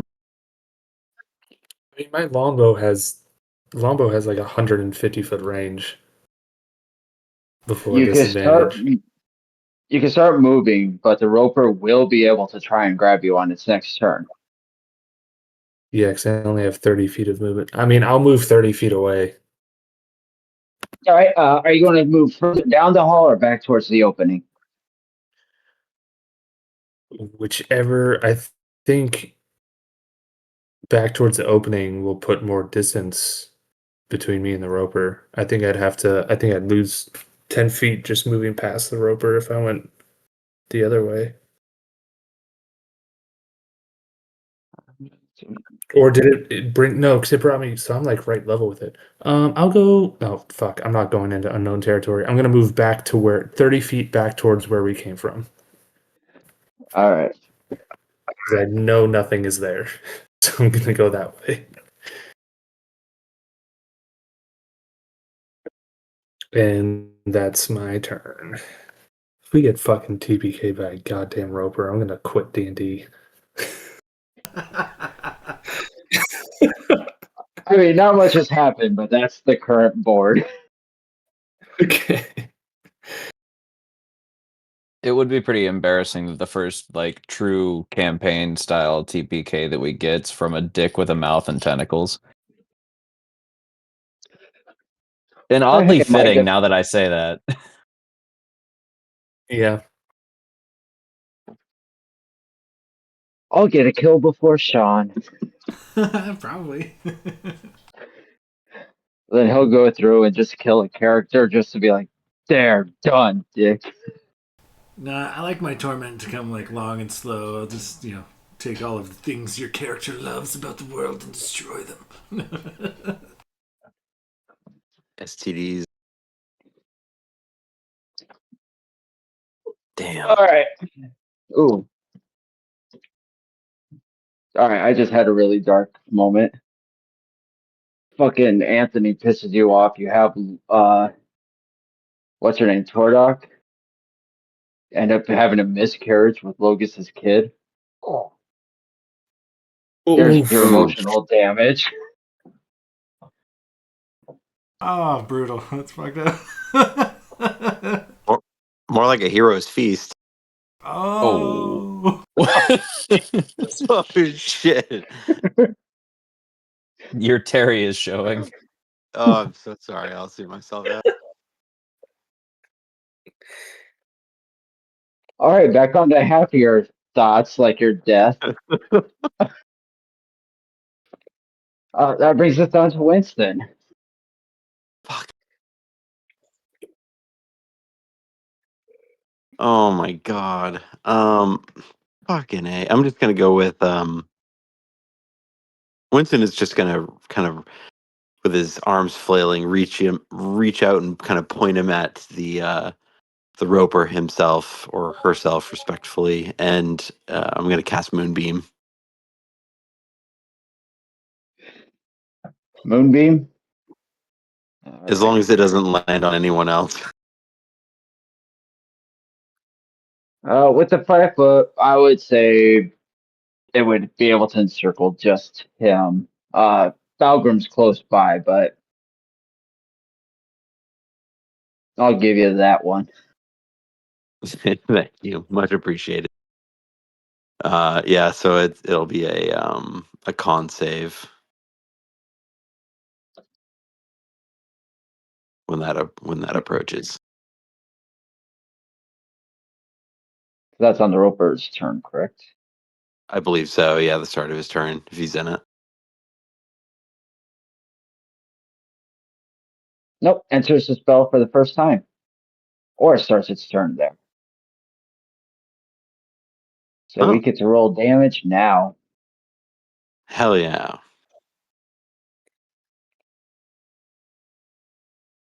All right. Ooh. Good con, though. 14. Passes, so he'll take half. So I guess 8 points of radiant damage. All right, so this moonlight just cascades over the Roper, and you can see it wince in pain. And actually, everybody except Kai, you feel just a slight tightening, but not enough to do damage, but like that jerk reaction you get when you get poked by something. So you know it got hurt a little bit.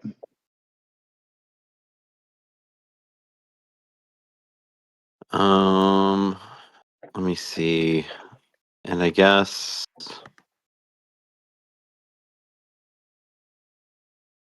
yeah, I think that'll be it.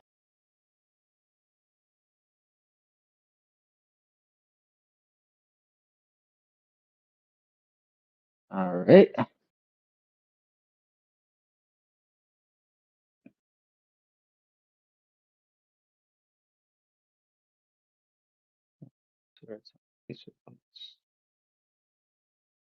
For shepherds, is your wild shape Action or bonus action? See, I was looking at that. It says as an action. Yeah. Yeah, the only druid that's a bonus action is the Circle of the Moon, I believe. I was considering it. I was going to say, if you turned into something either really big or really small, I'd give you advantage on escaping. Maybe on the next turn. If it isn't solved by then.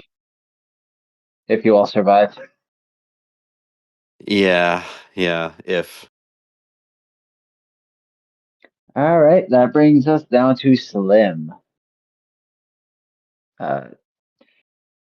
You've seen this thing take a little damage, and it's looking kind of beat up at this point. Uh, able to distinguish it a little bit more from the surrounding rock.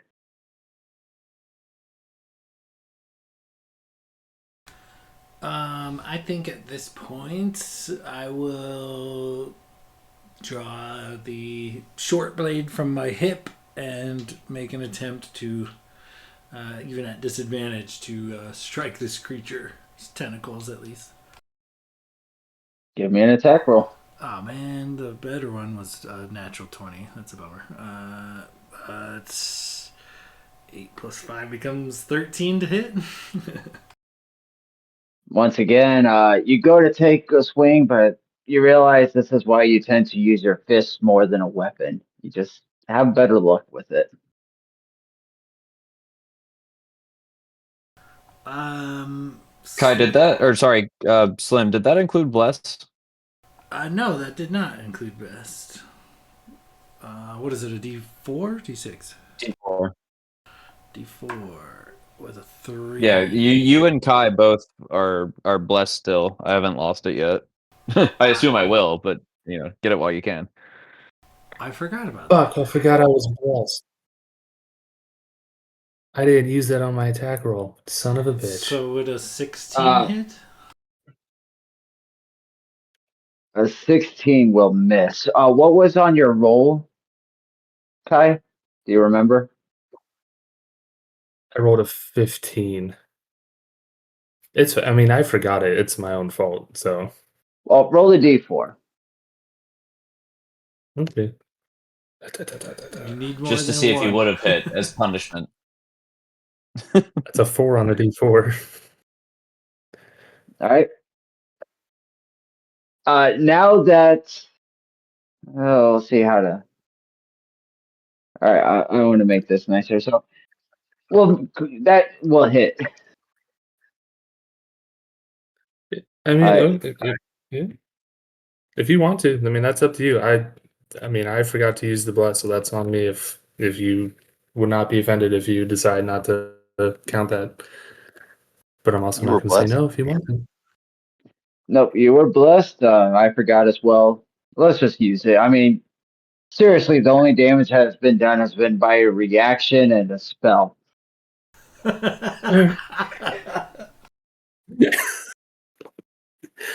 right, so D8 plus 3 for the longbow. That's a 1 on the die, so that's 4 for the longbow, and then the sneak attack is just a D6. So 4 plus 6, so 10 points of damage.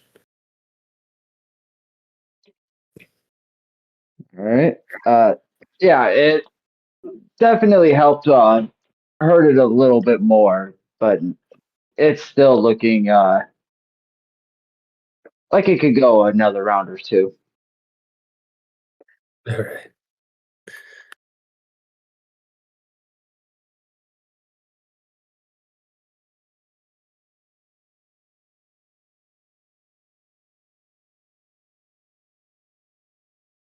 And back to Slim. 16 will still miss. Oh, okay, yeah. With that, I mean, I've got some heals, but I'm at full health. But I can't really. I gotta reach out and touch somebody to heal them anyway. And I don't really have a bonus action that would apply to this situation. I mean, I could try to burn a key point or two, but it requires me to like hit or just like gets my movement speed higher. So I think I'm gonna call it. That's it for my turn. All right, that brings us to Balgrim. Balgrim, you saw as an arrow pierced this roper, kind of in the side. You saw that Kai had escaped, and then you saw moonlight just cascade around this thing as it got flinched and it hurt a bit. So we have a feeling that this thing's actually starting to take a little damage now. All right. Well, I'm still blessed, and I can't do much from where I'm at. I think I'm gonna go two-handed with the battle axe, and I'm just gonna take a swing with disadvantage and fucking hope that I land a big ass hit because I've got the bless to back me up. All right. Fuck me. That's 14. I rolled a fucking 8 and a 2 of my bless. A 14 still misses. Yep. Fucking garbage tonight. I can't shove with my shield because I'm kind of just here. So I guess that's my turn. You may have forgot because I know it's been a bit. We can retroact. Stick with one hand. I did say if you used your bonus action to shield shove, it would get rid of the disadvantage on the attack swing. No, I know. I chose to go for the big swing. That's on me. All righty. That brings us to the roper. Yeah, well, it's got food in front of him. Let's see which die. How about this one? It looks like it might hit. Yep.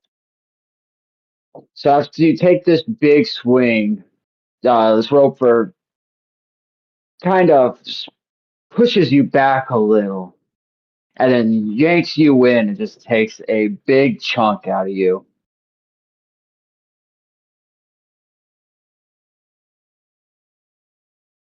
And that is going to do 21 points of piercing damage. To who? Valgrim. Okay, Yeah, okay. I was right up in its mouth. It just missed me last time. It was nominal on me, and it finally found a soft spot. Like a gusher. It was the cod piece. Oh God. And then it's going to reach out a tendril and try to grab Kai, after you took this shot and you watched Valgrim takes a bite, gets bit, you just kind of, oh God, as that flashback to what happened to you pops in your head, and you feel as once again a tension around your body as you're once again snared by this tendril. Does anybody remember? I can't remember the con check math. I know the threshold's like 10 or 10 plus X amount of damage or something, but Half the damage or 10. okay, so it'd still whichever be is higher. it'd It's still be 10 10 either then. way. Yeah. All right. Sweet.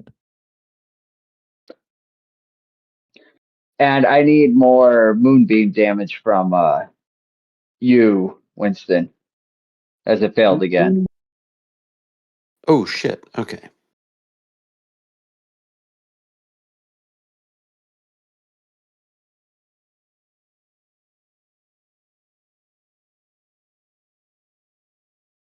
So if it failed, 14 points of radiant. All right, this roper is. You don't know how it can look bloody, but it is starting to look bloody. And everybody besides Winston. You feel this warmth that came from a blessed spell just slowly seep out of your bodies.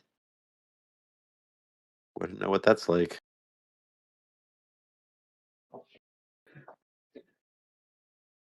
And that will bring us to the top of the order with Kai. You have once again been grappled, and you can feel the blessing that you had disappear. Luckily, you're able to use it for one round.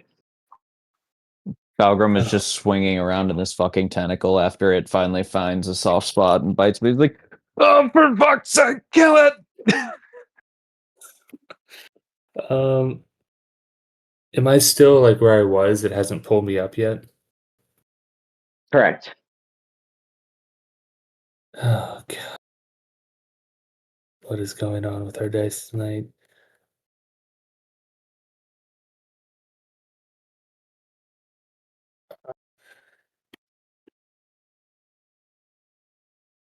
So am I able to hit it like via tentacles that are wrapped around me? Is that still like Yeah, count as damaging? they have an AC. They have hit points. Okay, You just don't know if it would hurt the roper proper. gotcha. Do I keep attacking the main body? I can't get sneak attacks. I have disadvantage now because I'm restrained. So, oh god, I don't know what to do. um,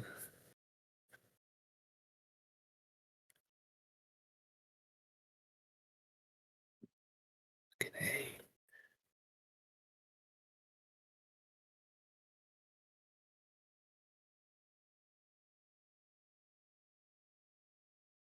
Okay. I'm gonna put away my longbow and I'm gonna take out my sword of wounding and attack the tentacle that's All wrapped right, give me around an me. attack roll.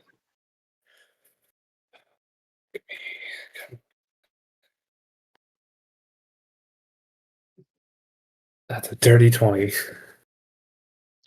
You feel as this blade slices in cleanly.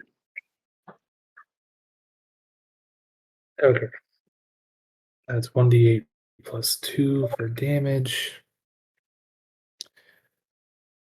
Fucking 1 on the damage die, son of a bitch. That's 3 points of damage. I don't know if this counts as wounding the whole I will roper. I will say add sneak attack because the tendril's not operating independently of the mind of the roper, and it's currently focused on Falgrim. Oh. So it's a d6. It's an additional 3 points of damage. Um, so with the sword of wounding, at the start of each of its turns, takes 1d4 necrotic damage, and then it can make a DC 15 con saving throw at the end of its turn to end the effect. And I am also going to use my bonus action fighter maneuver Commander Strike. When you make an attack action on your turn, you can forego one of your attacks and use a bonus action to direct an ally that can see or hear you to strike using its reaction, adding the superiority die to the damage roll. So I'm just going to look up at Balgrim hanging out in front of its face, just be like, hit it again! Just kill it! And Balgrim can use his reaction if he wants to make another attack. Which superiority is that? It is, for me, I think it's a D6 right now. No, which Where's my one was it? superiority? Oh, it's called a Commander Strike. Okay. Take attack action. You can forgo one of your attacks. because I have 2 weapon fighting, so I can use a Yep. bonus So action to do some. Yeah, yeah, I foregoing was my just bonus action attack.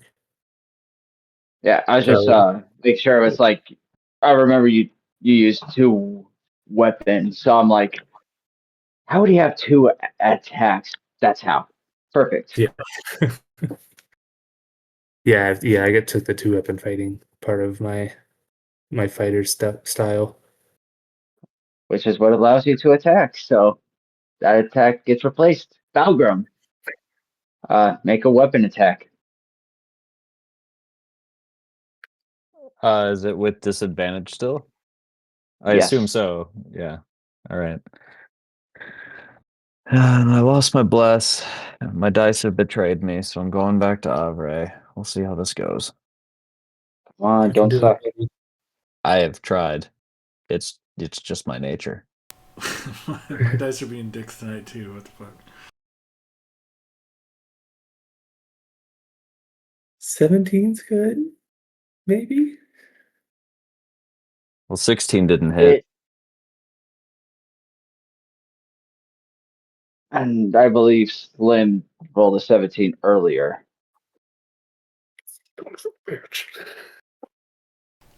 Yeah. So no, it Oh. just misses. Sweet Jesus. All right. This roper is insane. You know what would have been fucking cool? If I still had bless. Y'all, I'm carrying y'all with my moonbeam. And I rolled a 3 on the d8, so you would have gone to add 3 more damage. If I That's turn okay. around, bend over, and drop my pants, can I enhance the moonbeam's damage with my own moonbeam? I would accept that. The paleness of your arse somehow enhances. It's like a mirror, like a sun mirror when you're tanning. You know. It would be more effective than this fucking battle axe. God It's a damn it. blood moon. No, Balgrum pulls down his pants and he rips a huge fart, which hot wind and cold air creates this fog as you get this foggy moonlit thing just go across the roper. Operation Swamp Gas. Kills the whole party. Oh god. He is an orc. It's not gonna smell like daisies. No, it's like cabbage and fucking shitty potatoes. That's my turn. Like kimchi Yeah. and roadkill. Kimchi. Oh. That's not Oh a my sentence I needed to imagine. I really swung for the fences with that one, and I'm glad it landed. God. The kimchi. Oh man, All that's right, great. that's going to end it for Kai's turn. Unless you got some magical thing you could do as a free bonus. No. Badly. All right, Winston, what you going to do? All right. So is the roper still standing in the same spot? So my moonbeam's just gonna hit him. Yep. Oh man. Okay. Oh fuck it. Let's go and try to. God damn it. I'm gonna go ahead and use my chill touch again for the third fucking time in a row. But I'm gonna just say fuck it and go for him this time. I'm not even gonna go for the tendril. All right, give me a attack roll at disadvantage. Or This no, is this is the no, one. this will be a straight roll because while it's a spell attack, I'm going with spell not needing as much careful aiming.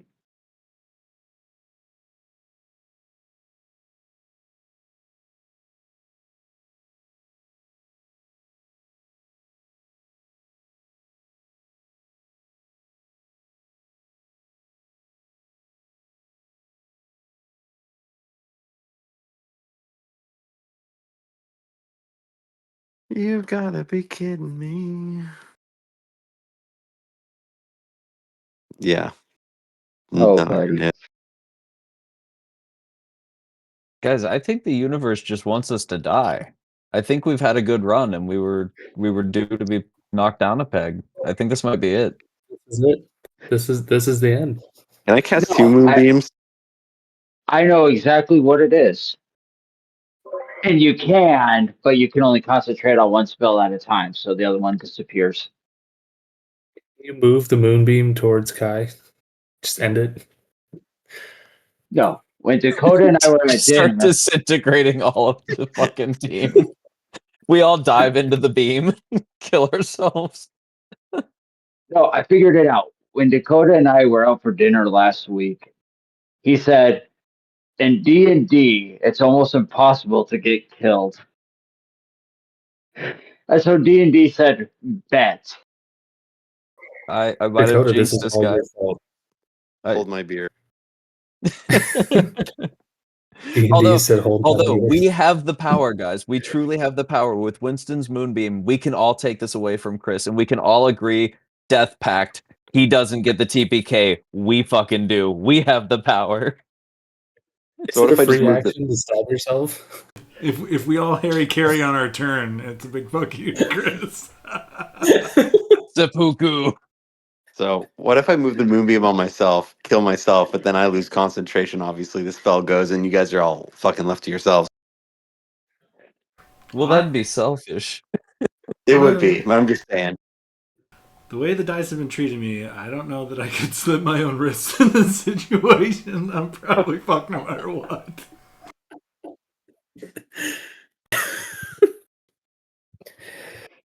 Oh, this is so bad. I could have killed myself. Yeah. Natural one. You end up killing the monster instead. Oh my god. Okay. I preemptively poured myself a little nightcap in anticipation of my death. I'm pouring myself one more beer. But I guess I'm just gonna use my bonus action. I don't know if anyone can I take a look and see if anyone is actually hurting physically, You saw not Balgrim get a big morally. bite taken out, and you know with Kai it knocked him out unconscious, so you're under a really good assumption Balgrim is hurt pretty bad. I'll go ahead and use my bonus to healing word Balgrim. And I'll use my healing word to heal Balgrim and just be like, stay alive, keep fighting. And yeah, I'll reach out and then probably just get whipped back. Roll some healing, and everybody take 4 hit points.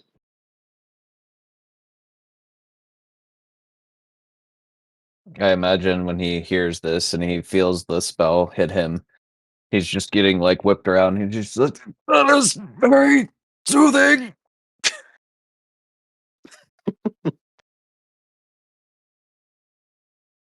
Winston's just like puking as he's being whipped around.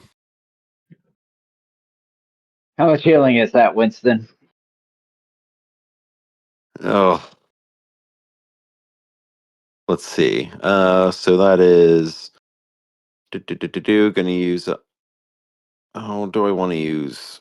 Yeah, I'll use a second slot or second level healing on that. So that'll be 2d4.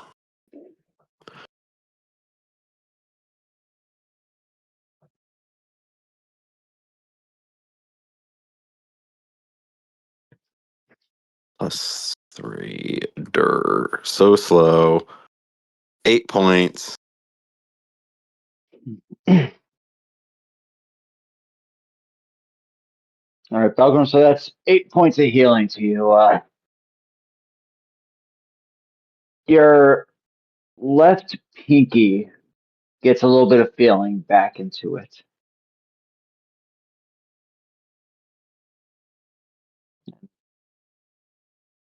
That'll bring us down to Slim.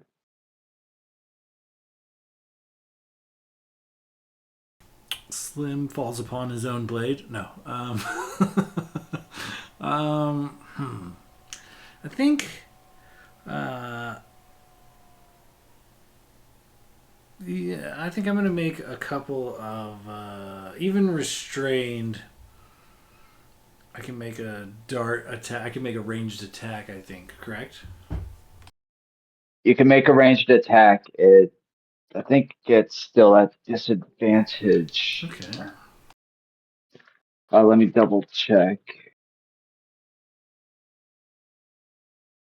I know for a fact melee is. I think. Appendix, deities. There we go. Restrained attack rolls have disadvantage. So yeah, it's all attack rolls. I will make a dart attack at the actual roper rather than the tentacle itself. I don't imagine a 13 hits. Nope. Nope. Damn. Could I maybe use my bonus action to, I don't know, make like a. Can I do like a medicine or like an insight check? Like, how hurt does this creature appear to be? Is he still got a lot of fight left in him, or is he getting closer to being vanquished? I would say just based on your passive, and with how many hit points it has left. Well, you can't tell exactly how close to death this thing is because you probably never came across a roper in your life. Uh, you could see what appears to be blood pouring out of it, and it looks like it's only got about one, maybe two rounds left in it before it would perish. Okay, I think. If we can hit it. Yeah, if we could hit it, I think that's it. I can't seem to get close to put it in my sweet spot zone. I'm ineffective at this distance, and it has managed to hold me at this distance. So, I think that's it for me. All right. Brings us to Balgrim. You got hurt. Got a little band-aid on put on, but you're still right at this roper's face. So if I'm still able to use my shield master feat to allow me to like bypass the disadvantage, I guess I'll go back to one hand shield and try to like push it back and then just hack at this fucking tentacle that's holding me in a last ditch Let's do effort, it. because I can maybe survive one more attack from this thing, but there's not much else I can do. Let's do it. So I'm going back to Old Faithful. Actually, no, fuck it. I'm going back to the OG that I started loot drop with. And that's a fucking 5 for a 9. The Balgrim was meant to die. All right. Do you have a bonus action, or that's your shove? Yep. All right. Roll me some moonbeam damage. Okay. Here we go. 2D. Please, max damage. Here we go. God damn it. 11 radiant. And he failed his save. Winston, why don't you glorify us with how a fucking moonbeam did what nobody else could? Oh, fuck yeah.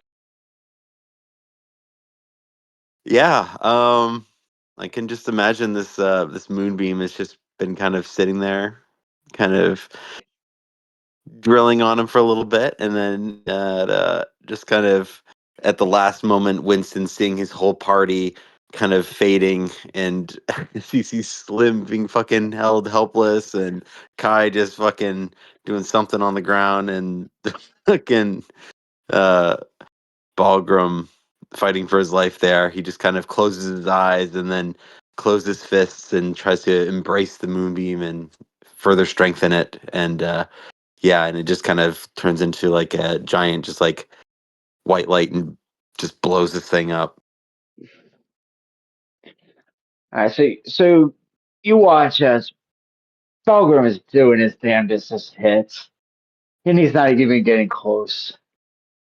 As the roper begins to pull Balgrim towards it,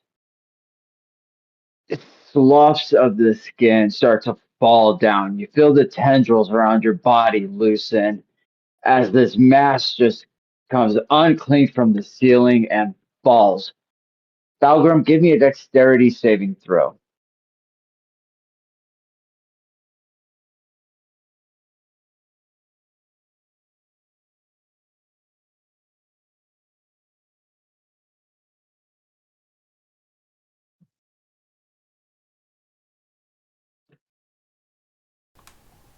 What deck save from Balgrim?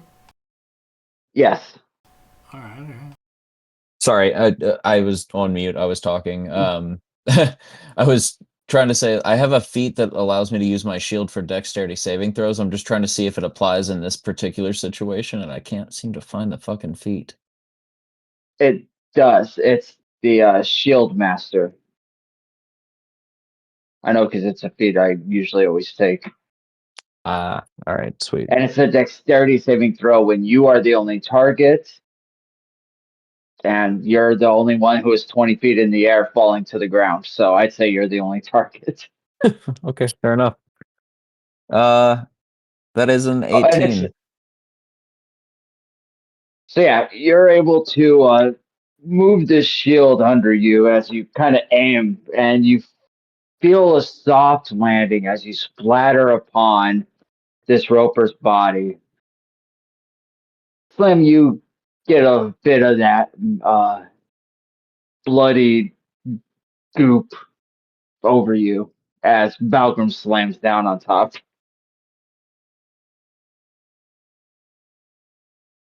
And congratulations, you survived.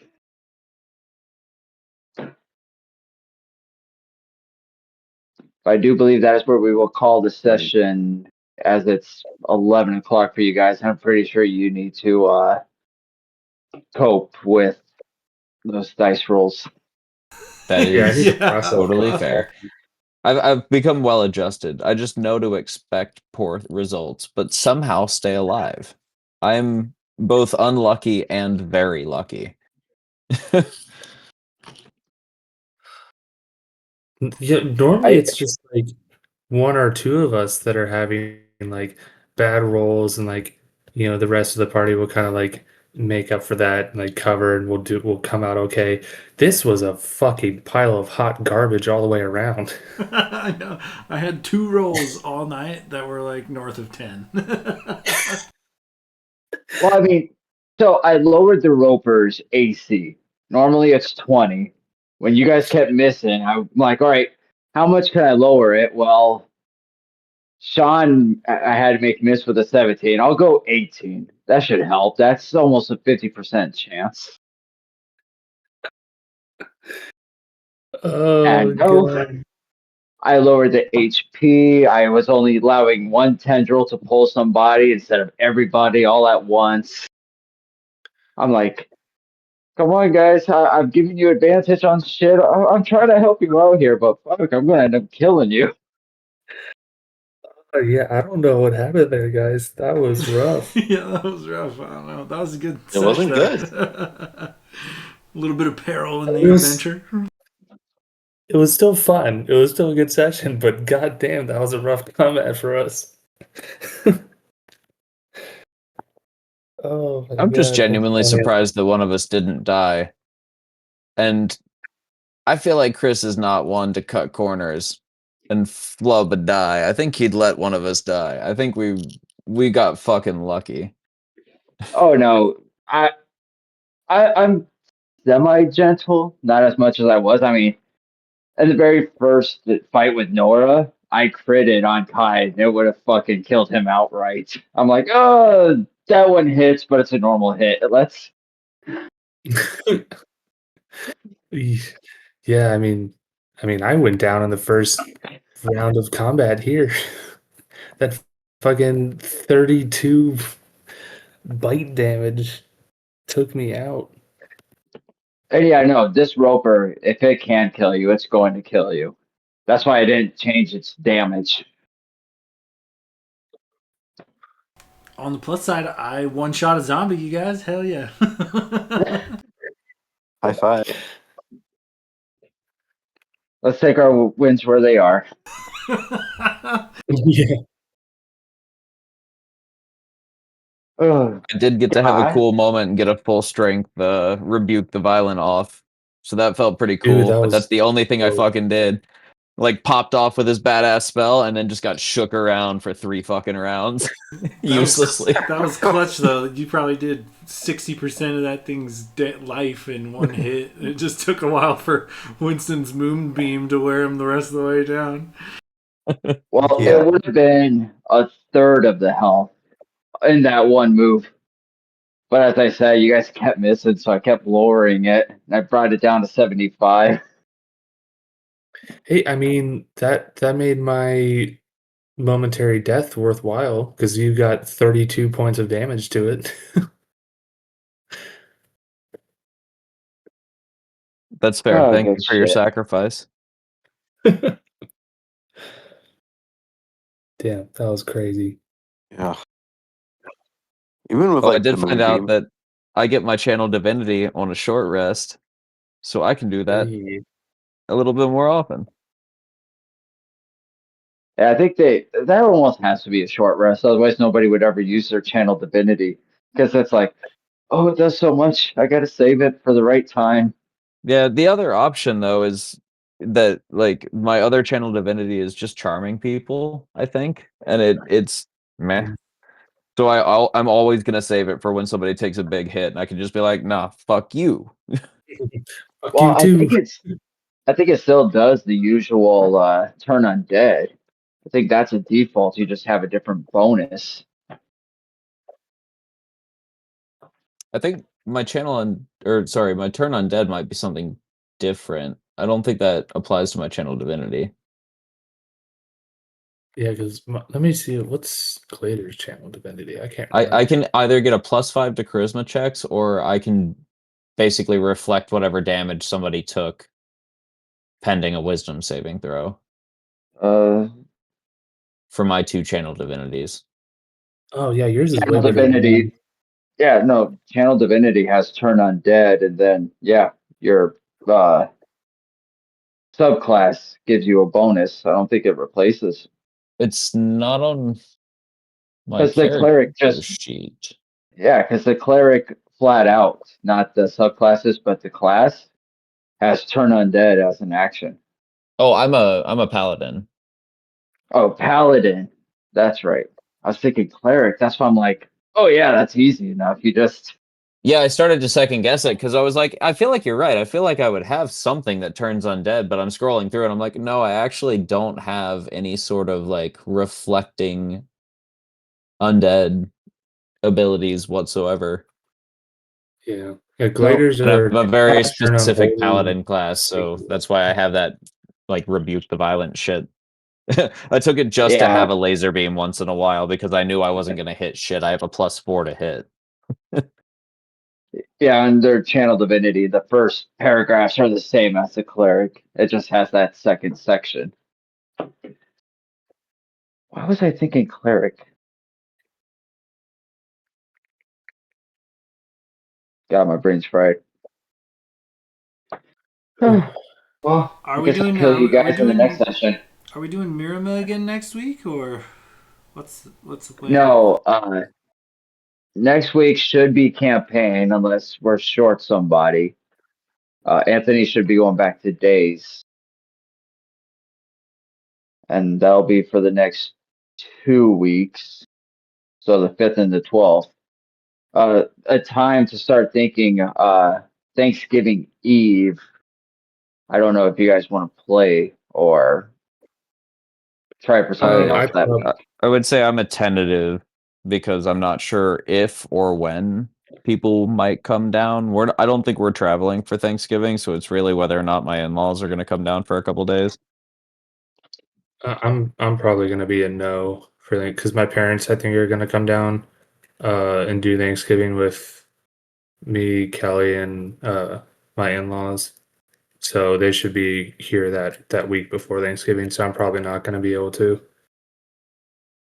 Any day or Yeah, I would just say I'm probably gonna be a pass for that week. 'Cause I don't know exactly when they're coming down. It really depends on their kind of I don't know. all right. They'll tell us the days they're coming down like a week and a half before, like or a week before. So I'm just gonna say I'm probably just gonna take that week off just to spend time with family. Yeah, why don't we just call that like holiday break? Yeah, And Yeah, I we'll was just gonna say holiday take the week of break Thanksgiving or off. That way nobody has to worry about it because we all are going to yeah. be stuff like that in transient. December. I won't be in the country, so we'll be gone. Oh, what? Where are you going? That's none of your business. Is that a tale for That's a another story. time? I was It's a gonna tale of say. another time. Campaign 2. I'll let you know. Campaign to Will's Adventures in someplace. Another shitty adventures. But I'm good for next week, so we can get back to Sands of Justice. Do that again. Although I do love playing Kai. I do like playing an inept but unkillable paladin. I don't do anything. I just take a lot of damage. Hey, I mean that's half the battle of being a paladin. It is Just fun being soaking the up damage. sponge. I just put myself in shitty situations and hope I don't die. It's fun. I like to move my moonbeam. I mean, it is fun having a character that's just based around like a death laser. Yeah. I don't know why, but that And in reminds doubt, just that reminds me of that guy with like the belly laser from like My Hero Academia or whatever. You know? He's like totally useless, and that's in very specific scenarios where he's like, I can shoot off this laser at you.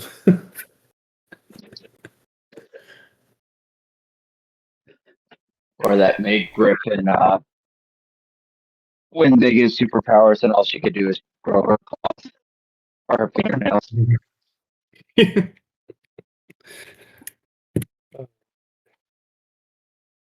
All right, fellas, we'll keep in touch and all that jazz. I'm gonna head out, but yeah, keep in touch. Let's do this again.